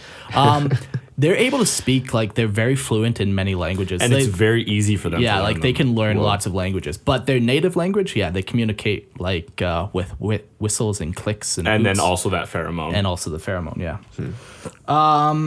They worship the Kroot hawks as, like, their evolutionary starting point, as we kind of talked about. And I think that's the only other thing is Tau and their technology is kind of interesting because Kroot. I know. I did. Kroot and their technology is interesting. Is it? Yes, because it's very primitive. Yeah, like before the Tau discovered them, they only had like basic slug throwers, and they're like super, like think muskets essentially. But on the flip side, they also had warp-capable spaceships. So What? those are their only two known pieces of technology. Basic musket and a giant warp-capable spaceship. Basic musket. Yeah. Well, like, did the Tau did someone give them this tech, or they're like, So here's one day. Here's the thought behind it. Now, this isn't necessarily canon, but so when the Kroot were first birthed, essentially, or developed, they were eating orcs. And orcs have that instinctive technology ability where they can build weapons or what spaceships. they need. Yeah. And orcs are pretty warpy stuff, right? They have To some degree. Like Yeah, they can tap kind of into the warp with their whole wog power. Yeah. But yeah. So the Kroot kind of has something almost similar where they just kind of know how to build The spaceship. a warp capable spaceship. Yeah. The other crazy thing is too that a bunch of places on Peck that are considered holy places to Kroot are covered in like orc glyphs as kind of like another sign that like that's where they came from originally, like these orcs that crash landed. Yeah. Yeah. So that's really Kroot. We talked about them for probably too long. I mean, there's Probably could have skipped out on everything but the jizz hands. There's a lot about them. There is. They're one of the most developed. Yeah, and they actually have models like And a good variety, decent too. So they're pretty cool. Yeah. And they are primarily known like as mercenaries, right? yeah, they So- travel the galaxy just collecting genetic DNA. Yeah, exactly. So. All right. Let's move on to the Lachrymal. Lachrimoli? Who knows? Guacamole. Oh yeah. These are the are ones with the awesome. crazy picture. Yeah, so Google image a picture of these guys. Yes. Yeah. Or go to their lexicanum page. No, LACR. but then they'll know we're just reading word for word off the lexicon. No, they won't get that. Oh, okay. Good. But honestly, like it's so cool. They are a shape-shifting species that stows away on Imperial craft, and they travel the galaxy and feed on the blood of their victims. So kind of like another vampire type race. No, there are only one vampire in 40K. The Blood Angels. Yes. Yeah. But no, like this is kind of like them. Yeah. Right? No, they drink the blood of the victims. Drinking blood is pretty vampiric. No. No, not at all. You don't know vampires, apparently. Okay. These guys aren't wearing trench coats and not hiding out in castles. Yeah. But the picture is like really cool because it says they can shapeshift and change their appearance. Because Mark and I had the discussion of whether or not they are actually physically changing their body or if they're just creating the illusion of change on top of them. But it honestly, like, the shapeshift to me is you change your physical proportions. Yeah. And the Appearance is, like- that's like it actually changes the illusion. Yeah. So it almost sounds like they can do both. Yeah. They could turn into a chair, but then also look like a chair, not just like a weird creature that turned into a chair. Right, yeah. Like it's pretty sweet. The picture is really cool. It's one of the few Xenos races that has like a developed picture on their website. So they had contact with an Inquisitor Grundwald. Whoa, they're crazy. Right? Yeah.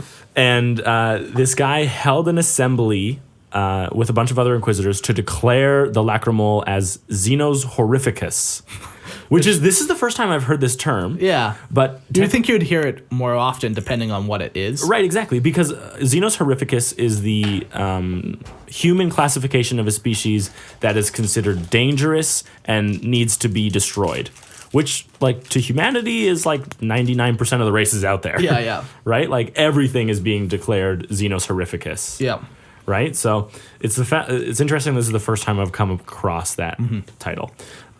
It's unknown if the species was exterminated, but due to the Imperium being what it is, they most likely were. Fun guys. They most likely were fun guys, or they most likely exterminated an entire race, committed genocide. Xenocide, actually, in this case. But yeah, like, the picture is really cool. It'd be really cool to interact with one of these creatures. Like, the more... in an RPG, the more, like, we learn about these minor Xenos races, the more I just want to play, like, a rogue trader or an Inquisitor type RPG. Yeah. Okay, let's get on it. No. I got every night free. Every weekday free. Yeah. I'm free. Okay, let's do it. Let's build it around your schedule. Okay. The next we're going to talk about is a lair. The leer, yeah. A lair. They have a snake-like lower body and an insectoid head. I think they also have multiple arms too. I think they have 2 sets of arms. Yeah? From what I can recall. And they, from birth, are usually genetically and chemically modified to maximize the tasks that they are required to do. So, like, their warriors would get, like, part of their arm cut off to replace it with a gun or a sword, where their musicians get a bass guitar installed in their arm. Right. Yeah, Stuff like that. It's just anything that can help you maximize your capability in that task, right? So. Yeah. But it also means that there's, like, a lot of different kinds of them. Yeah. Because everything is so customizable. Yeah. Very customizable. Well, when we're talking about bodies, of course.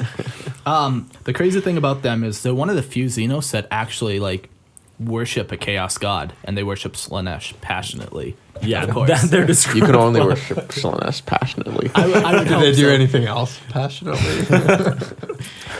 They play their bass with their They do everything passionately. Everything is worship to Slaanesh. Yeah, so they're noted for worshipping Slaanesh. Their weapons are capable of firing, like, a green-hued energy that can pierce Space Marine armor. So they're pretty potent. And they also have swords that are able to pierce Terminator armor. And which it is says even easily. Easily, which is even thicker than Space Marine armor. Yeah. So they're pretty crazy. They were exterminated in the Great Crusade by the Emperor's children. And this is one of Fulgrim's... Oh, okay. Yeah, you know them? Kind of? I just read ahead, so I'm like, How dare you? this is where it comes from. Yeah. Okay. Because if you know anything about Fulgrim as, like, a demon Primarch, he has a snake body. And 4 arms. Right. Like, So- he looks like a leer almost. Yeah, except the insectoid head. But Yeah.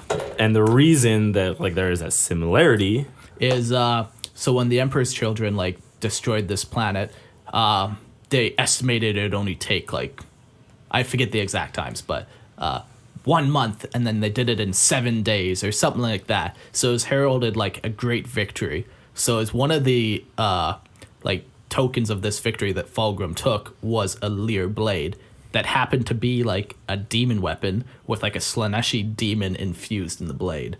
So like, yeah, if you read Fulgrim's story, you understand more. But eventually, like, this demon weapon became Fulgrim's like favorite blade, and all the while, it's whispering to him like, "Lick the wall," passionately, you know. Yeah, like that's his like first like step towards corruption. Yeah. And so you totally see like the connection between his body and where like this blade and the planet comes from. Yeah. Yeah. So the Lilith is next, and they fought the Guardians of the Covenant chapter, and the Marines were able to recover a subsector from the Lilith incursion. We have no description of like what they look like No. or anything like that. Xenos. Yeah. That's all you need to know. Xenos. Xenos kill- horrificus. Yeah. Yeah. They're probably still around. Like, it doesn't say that they were destroyed. They were just beat back, And by the beat time off. by the time the Great Crusade was over, the Imperium was a lot not as good. At wiping out Xenos. Yeah, exactly. They lost their warfare capability a little Well, bit. A little bit. Yeah, A okay. little. the Lachrymal. Okay. I'm going to try this one. Lachrymal. La. The Haraxi? Luraxi. Nah, Luraxi. you guys aren't even. Probably the H is silent. Yeah, probably. Something You is guys aren't silent. even reading off the same note page as me. Mark, you can't read. Yeah, the Luraxi. This one was a weird one for us to read on the lexicanum. This is quote word for word. Yeah. Race of purple-skinned giants, equipped armored vehicles. Yes. So we were trying to like determine like what does that look like to us? Do they make use of armored vehicles, or are they equipping them on themselves? Right, like I think of like these giants that like they make these armored vehicles and they pick them up. Yeah, these are nice Layman Rust battle tanks. I'm gonna wear them as shoulder guards. Right, exactly. Well, they're giants, so Yeah, exactly. That was like what was really weird to me. And they're known for having fought against the Kela-kid jungle fighters, which is an Imperial Guard regiment. Yeah. Whether they were destroyed or I don't remember. They've fought them on multiple places, so I don't think they were destroyed. Ah. Yeah. But, purple skin giants with equipped armored vehicles. Yeah. So, who knows? The Loc'xatol. Hulking invertebrates. Hulking invertebrates. They made their own empire in the Ultima Segmentum near the Storm of the Emperor's Wrath, which is another warp storm. Yeah. So A good warp storm, though. yeah, exactly. Storm of the Emperor's Wrath. Not like the Eye of Terror. That one's That's bad. a bad one, That's yes. a bad one. Yeah. what happens in a good warp storm? Nothing good. No, it was basically like during one of their crusades or whatever. I think they're being beaten back, the Imperium, or Xenos were coming onto the Imperium, or something was happening where the Imperium was being pushed back, and all of a sudden this huge warp storm opened up and like saved humanity from whatever danger they were fighting. So it's like the Emperor protected them by ripping the A galaxy. hole in space. Yeah. Yeah. So that the Storm of the Emperor's Wrath. Yeah. Ripped a new one. But Ripped a new one. they've made like their empire like right around that thing, which has kind of like protected them. Yeah. And so for the longest time, they just did what they wanted. They raided Imperial colonists and miners for centuries, apparently. Yeah. While this storm was going on and keeping them safe. Yeah. But eventually, as all things do, Good times must come to an end, uh-huh. especially when there's space marines in the galaxy. Yeah, and the Nova Marines chapter comes and exterminates them in M37. Yeah, so the Nova Marines being a successor chapter of the Ultramarines. Yeah. Which makes sense because they're in the Ultima Segmentum, Yeah. so that's where like Roboot's like Ultramar system would Yeah. be. So but exterminated. Another race gone. As One Peter bites the Peter dust. would say, before it's time. Too soon. Too soon. Too soon. The Lush. They were mostly destroyed by humanity during the Great Crusade. Too soon. The end. Too soon. Yeah, we have no description of them, nothing about what they are, other than the fact that they had contact and they were destroyed. Where were they mentioned? They're just on the list. Like, you mean like what's their source? Yeah, what's their source? Oh, I can't even remember. Because a couple of these I did look at the sources, and a lot of them yeah. are just like Black Library novels. Yeah. You could anyone could make up a 40K race because you could be like, name wiped out, Great Crusade. Really, like that's what Mark was talking about. Like, imagine these like Through two, tanks on their body. these two Marines are talking, and one of them is like, "Well, I destroyed the Lush," and another one is like, "I destroyed this race," and that's like all we might know about them. Yeah. Right. All right, the Loc'xatol. Oh, these guys are cool. Yeah, they are a quadruped lizard, slimy skinned but scaleless, resembling a Terran Komodo dragon. So think of like a lizard that like walks really low to the ground, but they don't have any scales. They're slimy skinned and four legs. So really like a really large iguana or a Komodo dragon. Yeah. Yeah. But so size is they're slightly larger than a human. Yeah, So they're big. they're massive. Yeah. Yeah. They are toothy headed. So I'm assuming that means like you see a lot of teeth in their jaw. That's what it looks like in the picture. Yeah. Oh, yeah, they got an image of them too. They have a flickering tongue and pupil-less eyes. No pupils in the eyes. Apparently, they don't smell good. They smell like rancid milk. By and what crushed mint. standard? By us. Do you enjoy rancid milk, Jordan? I don't know. Maybe if I was one of them, that would smell really good. Maybe. Hopefully. If not, they just hate themselves. Even more. They're naturally found underwater. Yeah. And outside water, their senses and vision and smell and hearing are all impaired. So much like snakes or lizard, they rely on like sense of taste and vibrations through their flickering tongue. Yeah. And what's crazy is they can track things up to kilometers away with these senses. Like, that's pretty wild. Yeah. It's far. I mean, it's no tomb stalker that can like sense things through like solid rock. Yeah, or Demiurge surveying glass. Right, which can search through like kilometers of rock. Yeah. Right. Yeah, but you know, whatever. Not Still every pretty race. cool. Not every race can be perfect. You know. Yeah. They have a weapon called the Fletcher blasters. Flechet? Flechette. And, these fire razor sharp filament for ultimate deadliness. And they strap them to their chest or their back. What is it? Some of them even looks like it's on their neck, like around their neck, right? Like it's like maybe a head like helmet thing. Yeah. Well, that's a mind impulse unit. It's more like a vest. Oh, okay. It's strapped to their body, and like underneath is the gun. Yeah. Oh, okay. And it leaves their hands free to like climb around and do stuff. And then they're quadrupeds, right? So they walk on all fours. Yeah. And their gun is fired through a mind impulse device. They live in brood groups led by a single matriarch, which is always a good thing. Yep. It's good to have one leader.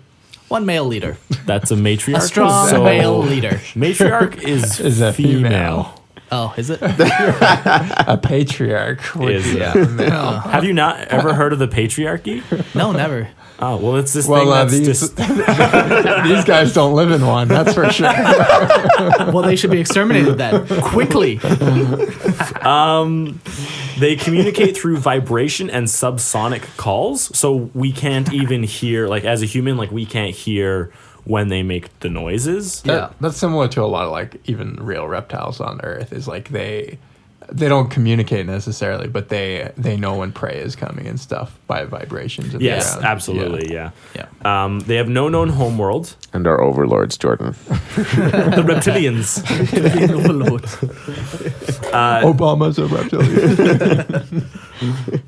Okay. They function as mercenaries.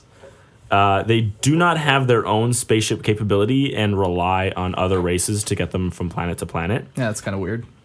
Yeah. They there's no evidence of them being influenced or turned by chaos, but they will willingly work with them, being mercenaries. Yeah, whatever pays you. Yeah. Yeah, exactly. But they have no qualms against like working with chaos. Yeah. Which most people do not like. Yeah. Or intelligent. Yeah, most people can understand that not working with the chaos is like probably not a good thing. Yeah. Next on the list is the Mecronid. Mecronid. I don't know if this is Mecronid or Mecronid. Mecronid. I don't know. I mean, it doesn't really matter because there's literally no information about this race. We got a name. Yeah, like it doesn't even say that they were exterminated or anything. Like you click this link on lexicanum and it says like, oh, this article is unfinished. Like it's like, oh, thanks lexicanum. But that's it. The Mega-arachnids is next. Yes, the Mega-arachnids, descended from Tyranids. No, false. Yes. Completely wrong. Partially true. Entirely false. A little bit true. Half true is a full lie. Okay. Yeah, no, there's nothing. They are not descended from Tyranids, but I like saying that in front of Christian because it makes him upset. He flinches. Yeah, a little part of his soul is hurt. Trigger him. So they're described as giant spiders and winged insects. They have sword-like claws made of metallic substance, and their bodies were heavily augmented through either biological or technological processes that made it impossible to tell where their body ended and where the weapon began. Yeah, they are described as it's a seamless like joining. Yeah. Like when the Space Marines are fighting them on murder, like they literally can't like tell like what is the body and what is the weapon. Yeah. So. Which is pretty interesting because they didn't seem like advanced at all, but they were able to do this. Yeah. They actually grew stone-like trees all over their planet where they were quarantined. Yeah. And they used these trees as homes, but they also emitted like an electromagnetic radiation that would disrupt your voxcons and created storms for weather. So, like, why? Why would that be a thing that they would make? The trees? Yeah. Like, I always pictured it because they aren't native to that planet. Yeah. Right? The Interrex put them there. Yeah. So I always think that, like, it would, like, attract prey to them. Why? So you know how, like, a Venus flytrap smells, like, really sweet, and it, like, makes flies go in there, and then it snaps that shut? Yeah. Maybe, like, it was, like, a form of, like, mind control for on, like, their original planet, where, like, prey would, like, be like, oh, like, I want to see what's over here. Like, my mind is tingling. And it, like, maybe got the prey to them or something. But, like, why would it cause, like, storms? Why would that be something that you want? To have crazy lightning storms happening and constantly raining and, like, acid rain and... Well, maybe the prey would seek shelter in the trees where they live. Oh, maybe. Or a form of defense, like in war. Yeah, I mean, definitely it worked in their favor. Like, storms. Yeah, on murder. Maybe they can turn it off and it's not always... Yes, they can. They can definitely turn okay. it off because it wasn't there initially. The storms weren't there, like, in the initial assault. Okay, well, if it's part of their defense, then it all makes sense. Yeah, it's not 100% of the time. Sorry, okay. We should have mentioned that. They can create them. They can use them to create these storms. Yeah. So before M30, they lost a war to the Interrex and were quarantined on Murder. That's where the Emperor's Children and Blood Angels made first contact with them. And, like, Murder has, like, a different name.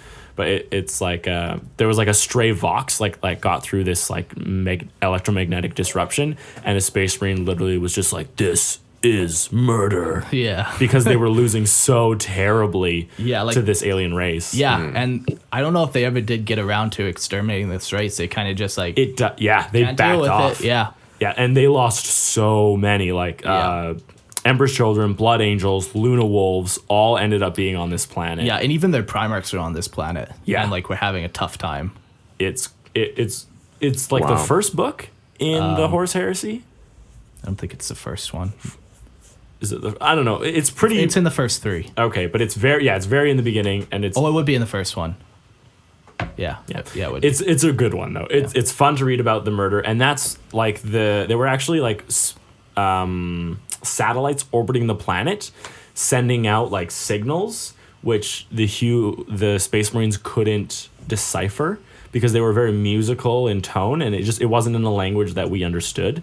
And like, it turns out these satellites were placed by the Interrex.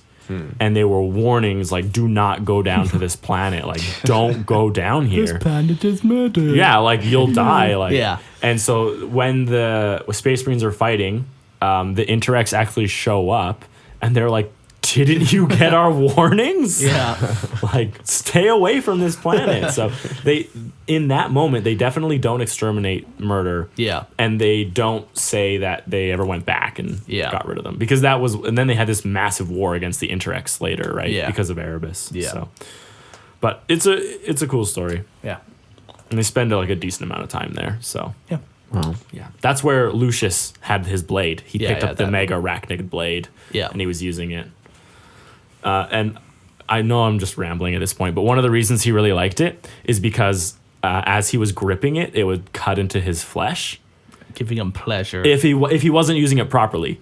So it like forced him to like use it perfectly, which is kind of that's the Emperor's Children shtick, right? Yeah. So unless he was using it perfectly, like it would cut through his armor and like into his like hands. So wow. I mean, he's a little bit of a sadist, so Still better than Jizz Hands. still better than Jizz Hands, Yeah. yes. All right. Let's talk about the Me Too. They are a pseudo... Hashtag me too. No. False. Not quite. The Me Too are a pseudo-actinaric psychic race, and I have absolutely no idea what actinaric means. Did we ever Google it? Probably We not. did, and it Oh, doesn't... yeah, and it linked us back to Lexicanum. links us back to 40K stuff. Yeah. So I don't know what actinaric means. Peter, if you're out there, you're going to really like this next part. They're believed to evolve from livestock. So...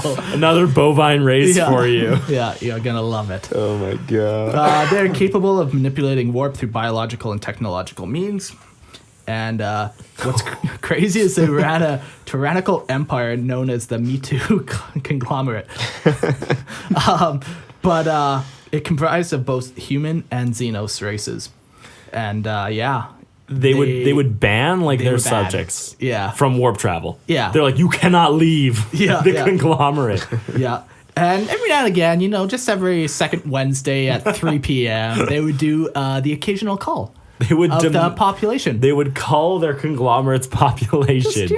Just can't take the livestock out of them. They're so used to it. I feel like we need to be slaughtered or something. Let's just round up a few. They wouldn't cull their own. They would cull their species. They would cull the conglomerate's population. Oh. They were sick of it's when almost, they were it's the reverse. Exactly. Remember when we were cows and humans were slaughtering us? It's our turn now. Yeah. They would also demand tributes of flesh, which were believed to have powered their arcane technologies. I just these large cows being like, moo, give us your flesh. Thankfully, they were exterminated in the Great Crusade by 3 Space Marine legions. Thankfully. Xenos Horrificus. Yeah. The Morgoth. A scavenging reptilian race, and they're described as not being very subtle. Whatever that means, you get to determine. They're really bad at family dinners. They show up, and the first thing they say is, "Who did you vote for?"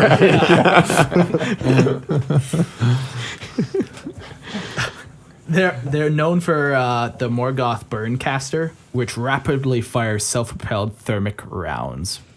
And it's a hybrid weapon created from Xenos and human tech. So, maybe this is what I'm thinking of when I was talking about, when you were talking about the Mechanicum using Xenos tech. Maybe it's Xenos who are using our tech. Yeah, who knows? And that's really all. They're another one of those races that are just known for a weapon that they use. The Chuffian Power Maul, the Morgoth Burncaster. Yeah, exactly. What's that pain glove one? I forget. I know, Yeah, I know which one I'm talking about with the whip. Yeah. All right. Moralians. They work for the Tau Empire as mercenaries, and their military is known as the Moralian Death Sworn. Yep. Cool. That's fun. They're all sworn to die together, I guess. A death pact. Yeah. That's all. That's all we got on the Moralians. The Mulari are an ancient starfaring race. I like that they're described as being ancient. Yeah. They had knowledge. Oh no, these guys! This is the best race ever. They had knowledge spanning the entire galaxy. So an ancient starfaring race that has accumulated so much knowledge of everything in the galaxy. And Mark, why don't you tell us what happens to them? Well, as all Xenos are, they're exterminated. But how they're exterminated is just, it's above and beyond. Okay. So the Death Watch, they exterminate everyone, and they crush their bones into a fine dust. And what they do is they then grind this dust into their library, which they also grind to dust, and they mix it all together. So now they're like, your bones, your books, all your knowledge, everything is ground to dust, mixed together. And then to just really, get rid of anything they have. Yeah. They launch into a dying star. They just, What the frick? Not even trying to assimilate their knowledge. no, they just I wreck know. it. That just seems not very much. The foresight. Death Watch is pretty anti-Xenos, though. It's about the death. Yeah. I mean, their whole purpose is to destroy alien races. I know, but yeah.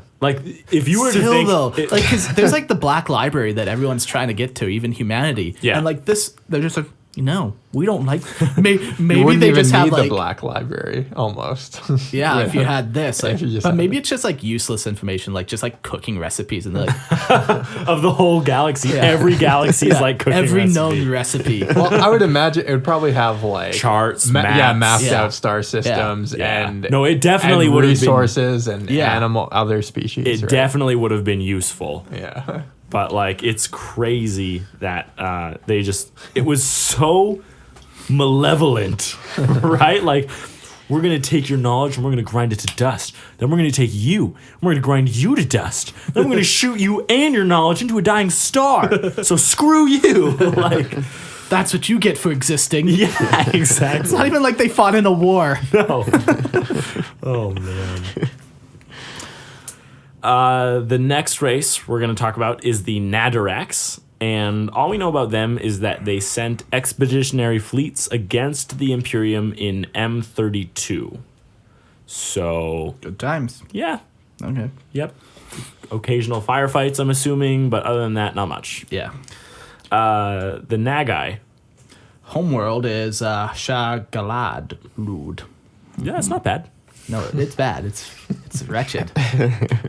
No, I think you did okay on that one. Thanks, buddy. I'm a highly intelligent worm. Wait, no. That's the Nagai. They're a highly intelligent worm-like creature, and they have mind control abilities. What's crazy is they were initially despised by the Tau Empire, but eventually they made a peace, and now they advise the Ethereal Caste. But the weird thing is the mind control. Right? Like... Right? Like, okay, first of all, the Ethereals, like, they seem so far above everyone. It doesn't sound like they are willing to take anyone else's advice, right? Like, they view themselves as, like, the top. Yeah, like, they know what the greater good is, like... The most. They created it. Yeah. Right?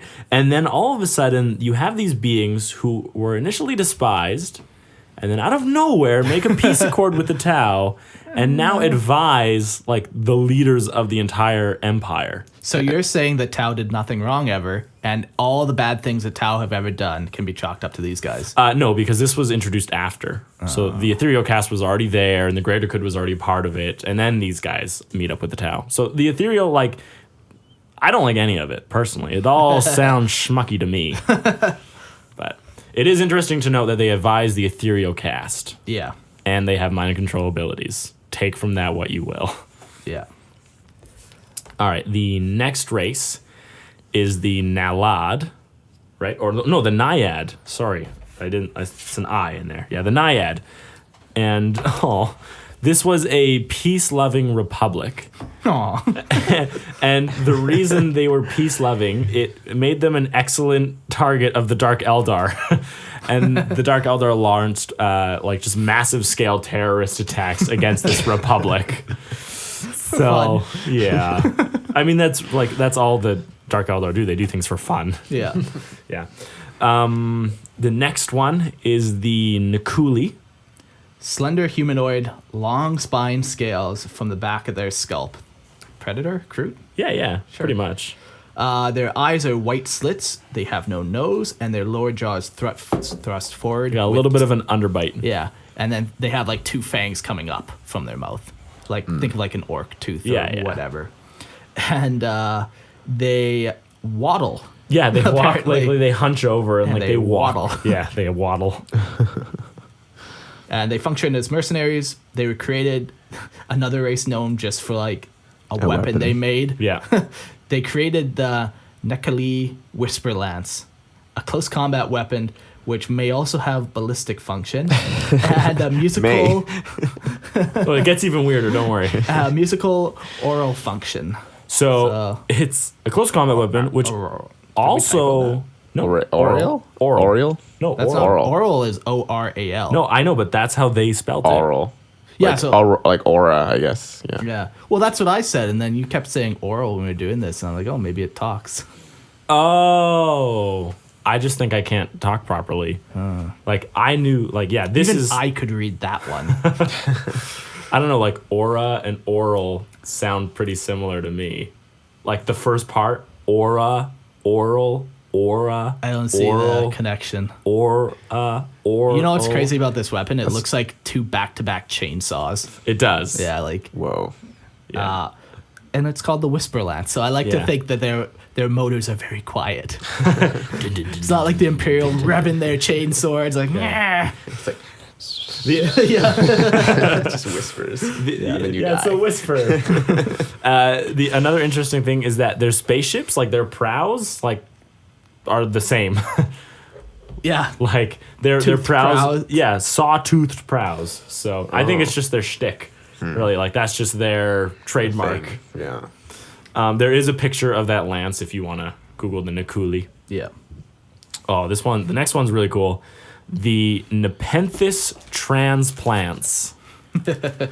Okay, Nepenthes is a death world, and on it there are these transplants that they released spores, but these spores like left the atmosphere and now have traveled like to different star systems and are like Invading, waging war. I feel like they're plants, right? Like they're just invading. Yeah, I would say they're just like planting themselves, and like the population's probably not even aware of it, really. No, exactly. Just the weed of the universe. Or something. Yeah, but it's a sentient weed, and it's like, carnivorous. Yeah, because all these things are sentient creatures, so like it is fully aware that it is spreading itself out across the galaxy.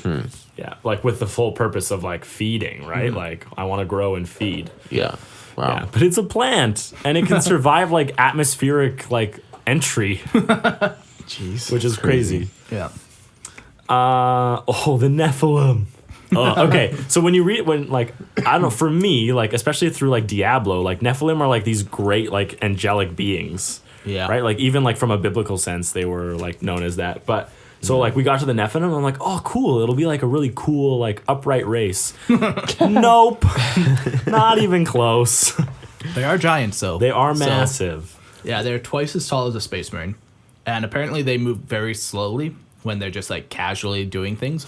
Yeah. But in combat they can move super swift. Yeah. Their hands have 3 stubby little fingers. And their language is hypersonic, including bioluminescent cues. Yeah. So we were wondering, like, does their entire skin light up, or do they have like portions of their skin that light up, like little like scales or something? So, yeah. They could speak Low Gothic, though only through the use of an implant that What's doubled. Gothic? Is that like the That's English human. in 40K Yeah. or something? Yeah. Wow. Low Gothic is like what the regulars would speak. and then Commoners. High Gothic is like the Imperial. yeah. Okay. Yeah, so you got like Space Marines, which is Yeah. Low Gothic, and then Adeptus Astartes is High Gothic. Okay. Yeah. Yeah, so that the ability to speak could also be used as a weapon. Yeah, apparently. like a sonic like blast. Yeah. It could emit. Different color skin on their bloated bodies donated rank and social structure. Yeah, it like so their bodies are bloated and they had different skin colors, and it would like this is a lieutenant, this is a general, this is like a worker, like Yeah. depending on your skin color. Yeah. Eric? Yeah, they fed on the worship and adulation of those around them. So they would, like, in order to assimilate a world, they would preach about, like, heaven and salvation while they psychically or charismatically, like, are manipulating the population to worship them. Yeah. And so they would get these worshipers to build them, like, shrines. Temples. And stuff. And then, like, they would make masks out of their own, like, flesh and skin for their worshipers. Like, I'm assuming they're just like, because they have bloated bodies, so like they just rip off like a flesh, like a piece of flesh. They make a mask. So the crazy thing is these masks would fuse to the bodies of their worshipers, and then it creates like a psychic bond between the worshiper and the Nephilim. And so then these worshipers are like in their temples or in their shrines or whatever, and the Nephilim would feed on them. Yeah.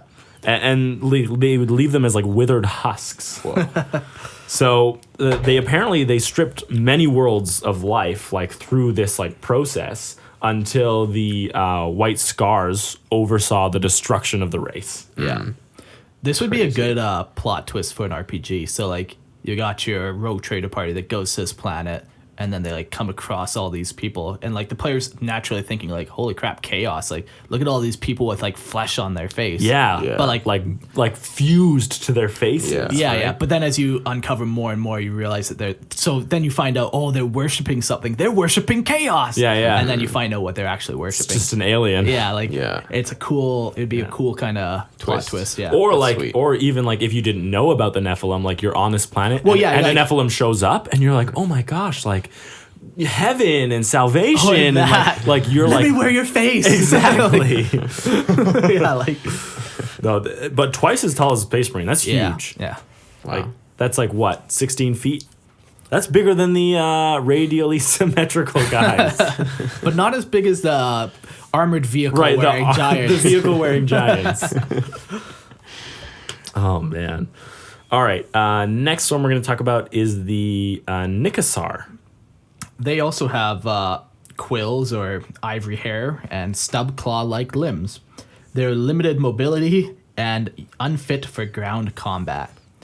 What makes them useful, though, and still alive, is they are a highly psychic race. And they have, like, an insatiable curiosity and, like, desire to explore the galaxy. Yeah. So they're not, I wouldn't imagine they're very, like, they're not hyper-aggressive. Like, they can't fight. No, they're not around. good at combat. They're just explorers. Like, the one thing to note about them is we got into a conversation about it, like, they don't have warp ability. They don't have any, like... They don't have fast travel. Yeah. Which is crazy because they love to explore. Yeah, but they have no capability of doing fast travel. And they're highly psychic, which you would think a highly psychic race would have, like... Could dip into the warp. Yeah. But it might just be that they're so psychic that as soon as they dip in, they just get, they're like, lost. swamped. Yeah, by, like, demons and stuff. So they can hibernate for a long time, which kind of counteracts their ability to travel really slow. They just... Yeah, they just go in a direction and they go into hibernation. They work with the Tau Empire, as we might have said, and their ships are small and maneuverable, and they're psychically linked to, like, they're powered by the captain of the ship psychically. Their engines, their lights, that's all powered psychically. Yeah, so that's a very interesting, like, fuel source, is their ability to just use, like, psychic energy to power it, right? Like... Yeah. And the Tau have somehow deemed them as a useful asset and upgrade their ships with, like, better weapons. And they also tow their ships from planet to planet. Yeah. I think it really just helps, like they can just send the Nicu-sar off. Like, they're like, look, like, the main Tau force is going this way. Like, we just need you guys to go collect information about this star system. I guess, like, yeah, go explore. Like, right, yeah. Go look and then report back to us. Yeah. Because that's what they want to do anyway. Yeah. So I could see that being a use. And the Tau, like, well, yeah. The greater good is, like, we'll find a use for you. Yeah. Right? Like, The Tau have always kept this race hidden from the Imperium, though. yes. And it's got to be because of their highly psychic I think it's twofold. One is the fact that they are highly psychic. Yeah. And they don't want the Imperium to, like, know what a danger they could potentially pose. Yeah. And the other is their ability to power things psychically. Yeah, because that could... I think that's... the Imperium must have similar technology just due to the Golden Throne. Yeah, stuff, but that's a one thing, right? Like, yeah. I don't see the Imperium ever using that in any kind of wholesale thing. Yeah. So... Huh. All right, the next race we're going to do is the Noisome Reek. Whoa. As in, like noisome, as in, like, it's very noisy. Noisy. Yeah, it's the Noisome Reek. And they are part of the world weave of the Noisome Reek. Yep. And they're beginning to conquer Imperial space and have fought the Tau in the Sokoa system. Sokoa Korra system. Whoa. Yeah. That's wild. Who wrote that? Not me. Yeah, they, like, that's all I think I remember reading about them, is that they're just...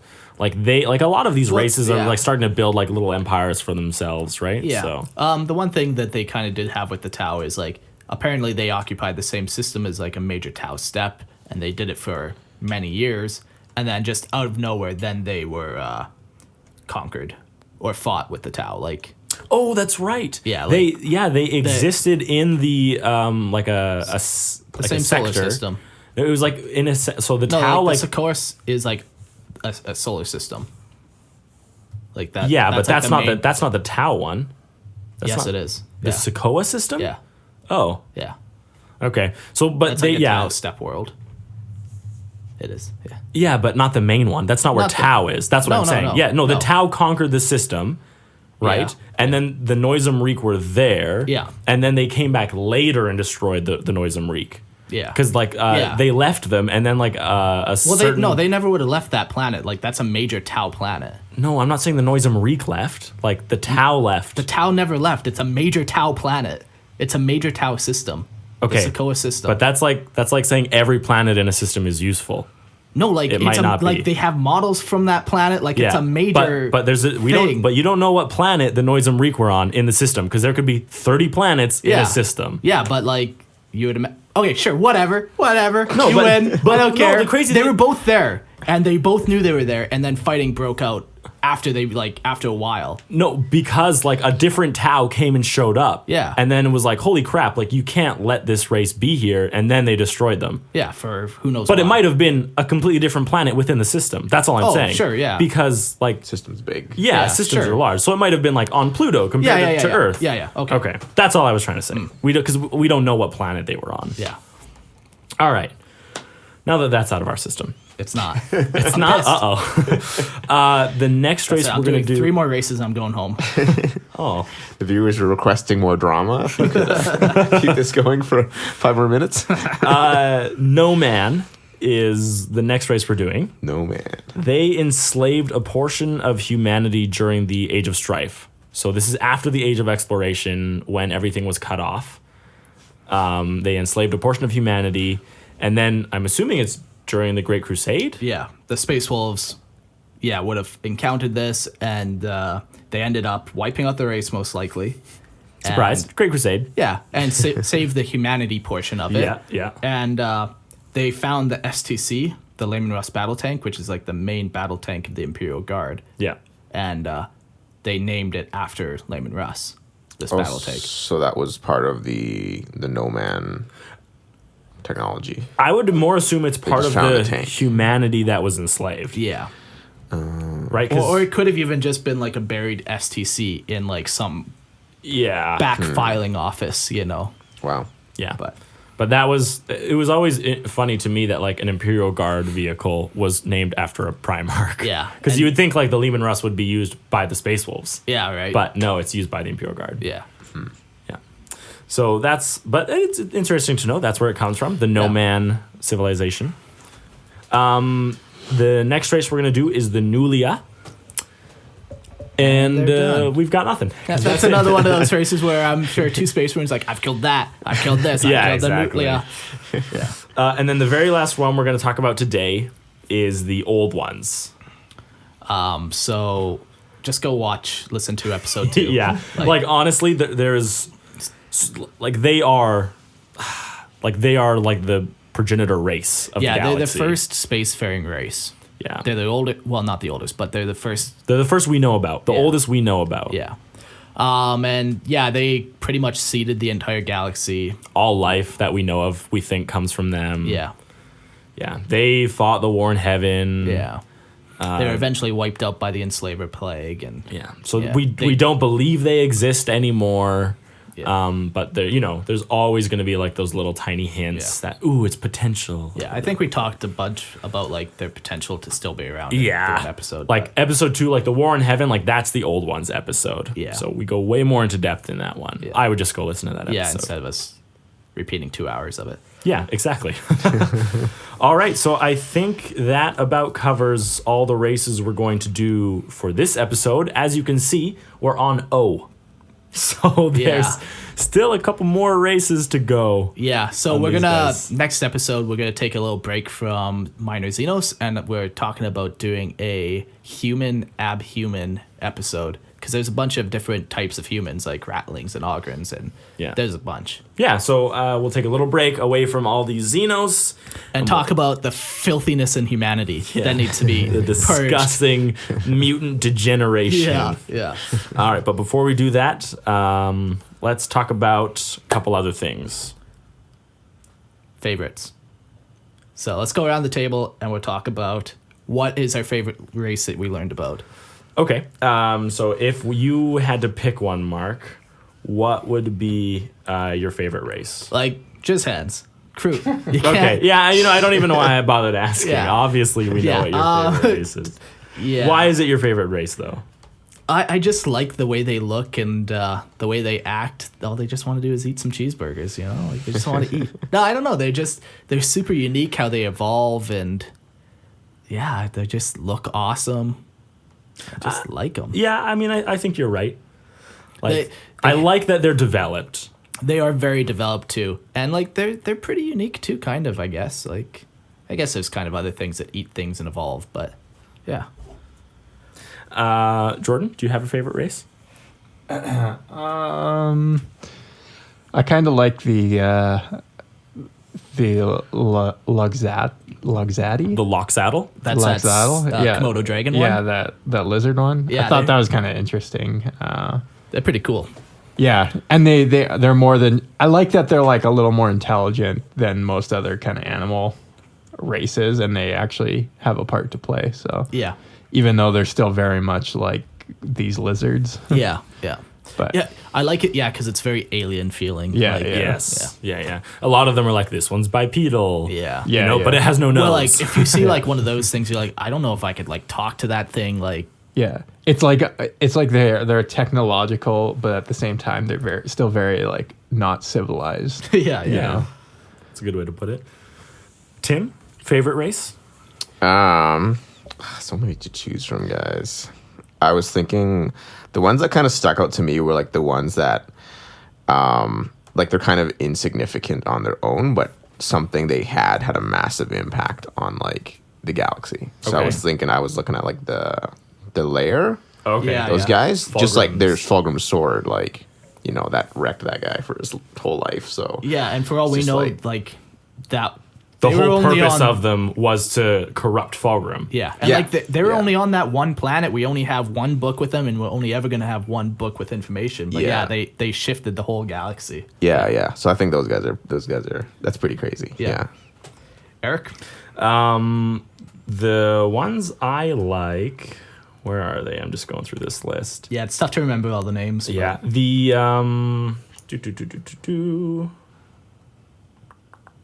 oh man. Tell The us roughly. is it the Lachrymal? Let me see. Those vampire guys. Yeah. Okay. Yeah. And the reason I think they're my favorite species is Shape shifting. Yeah, the shape-shifting Yeah. ones is because like I like to picture like contact with like myself in the universe, right? Like what would it like I don't know if I'd want to meet like the Komodo dragons that smell like rancid milk and like mint, Fresh mint.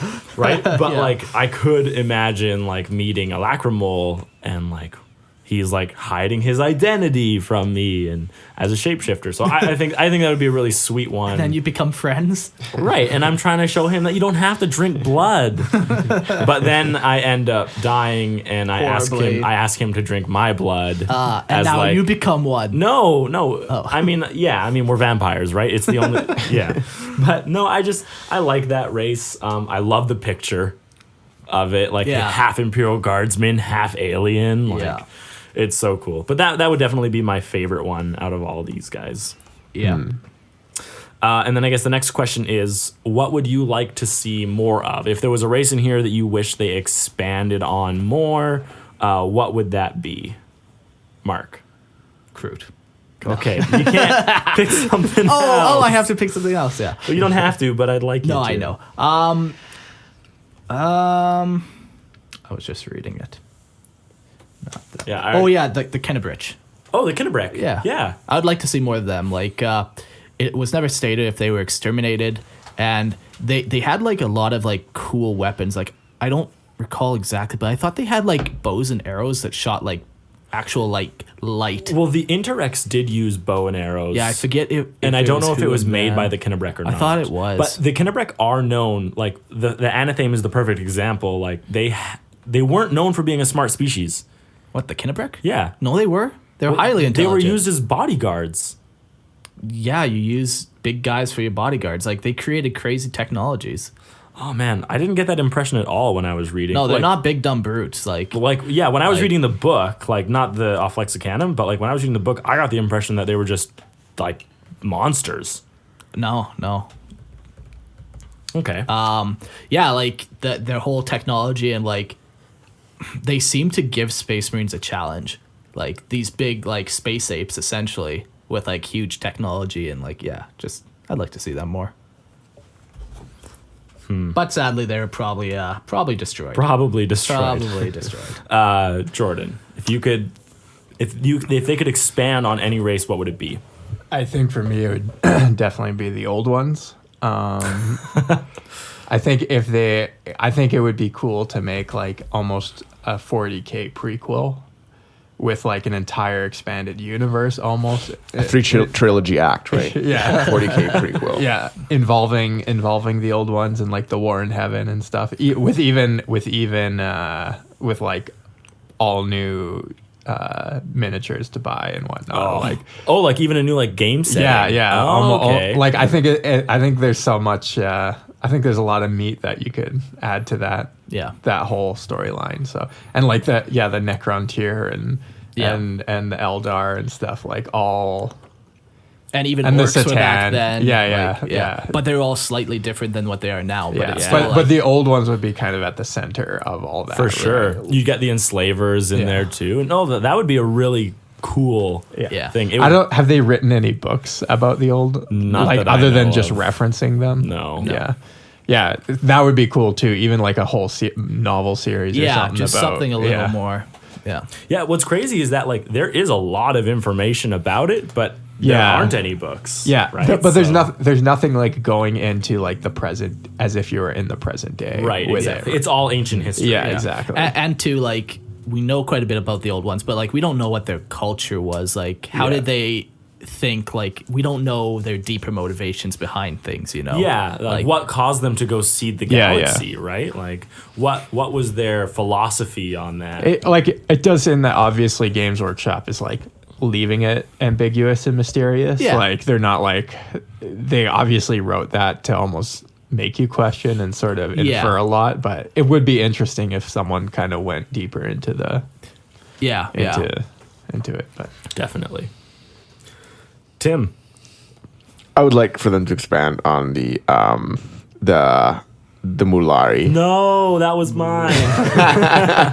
I agree, They could explain though. a little bit more of what I know. their library contained. What did the and Mulari? why What did the they- Mulari do to deserve this? that's true.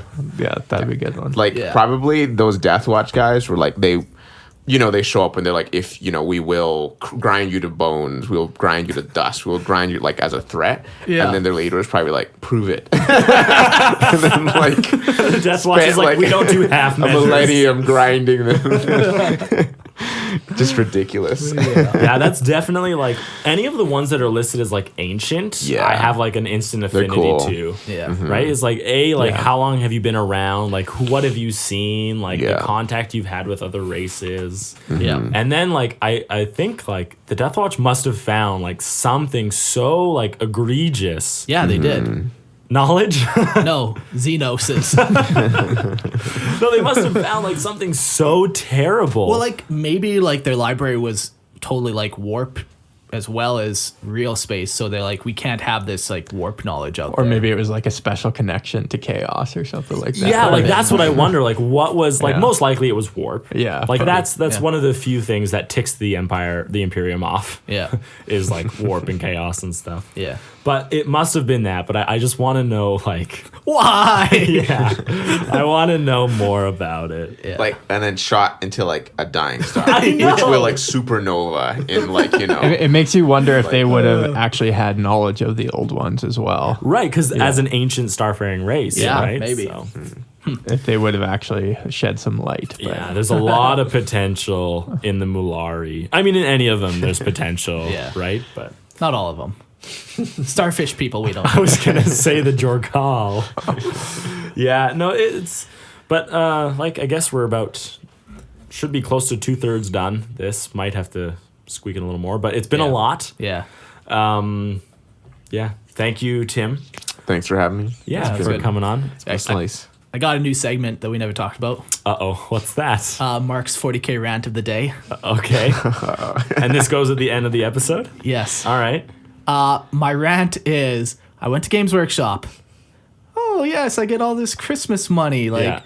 But unfortunately, it's in Games Workshop gift card, so I have to go to Games Workshop instead of I like see. Sentry Box, which is a much better store, which has yeah. like, it's like it has Magic the Gathering. Yeah, it it's a has- game store. Yeah, exactly. Yeah. Like Just bigger but- selection. Yeah, Sentry Box has like 15-year-old blister packs for like Iron Hands. Like they got everything there. They got Lord of the Rings models there. They got everything.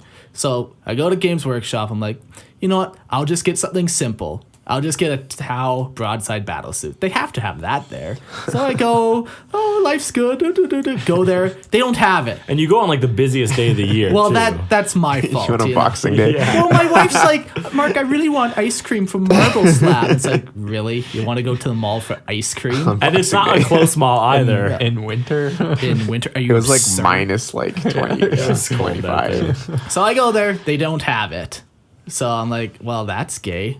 Like, then I look around the store, and literally the store is like the 40K section is 50% Space Marines, and the other percentage, like, oh, they have one Tau Fire Warrior box set, and they have one Chaos Sorcerer, and it's just like, really, like, Wow. like 50% of your variety is Space Marines, and you have Primaris Marines Blood Angels, you have Primaris Marines Dark Angels, you have Primaris Marines Ultramarines, and it's all the exact same fucking box.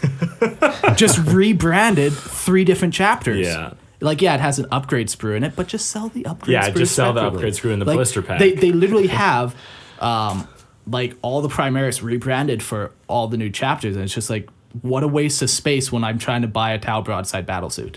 Can you use it online? You can, but it's just like, Oh, you made the trip. Hey, I made the you trip. made the and trip. it's a You put in rant, the effort. okay? yeah, and like, well, and when Lord of the Rings Battle Company came out, like a couple weeks ago, I went there hoping that they would have Lord of the Rings Battle Company. They don't, because they don't carry stock unless it's Space Marines. Yeah, Yeah. I've gone there too looking for stuff, and like I've been so disappointed Right? because like I do have to go to Sentry Box or Yeah, look like I online. will not ever go to Games Workshop unless I have a gift card. I was gonna say unless someone gives you gift cards. Yeah. Now my only gift to Mark will ever be Games Workshop gift cards. Yeah, it was frustrating. No, and that definitely is, and I think it's a Like- valid point that like we don't need 7 different chapters in specific boxes. Like Yeah. Primaris means they wear the same armor. Yeah, Right, just like- sell that upgrade sprue as a blister pack, which they do already do. Yeah. So then No. they're tripling down on one thing. It's Yeah. just to me, it seems a little bit overkill. Yeah. But obviously, they're making money, so Yeah. it's just frustrating when you're looking for something specific. It, It's a and good rant. it It's a good wasn't rant. even like something wild. Like, I'm really looking for this out of print model. It was like a something really broadside generic. battle suit. Like, Yeah, like one of the bread and butters of yeah, Tau. yeah, like that's all. Yeah. Okay, so that's Mark's 40K rant of the day. Well, thanks for joining us, guys. Happy New Year from all of us at Lorehammer. I guess we never really did Merry Christmas, but Merry Christmas, you filthy animals. Filthy Xenos. You scum. Filthy Xenos. Yeah. Thanks for joining us on another episode. Obviously, like us on Facebook. I'm on Twitter. We got an email, lorehammerpodcast@gmail.com. Twitter's Lorehammer40K, and Facebook is just Lorehammer. But yeah, send us a message. Tell us what you think. What's something you want to hear about? And peace out. Bye. See you later. May the force be with you. No. All right, new podcast, guys. The Last Jedi. Gross. Yeah.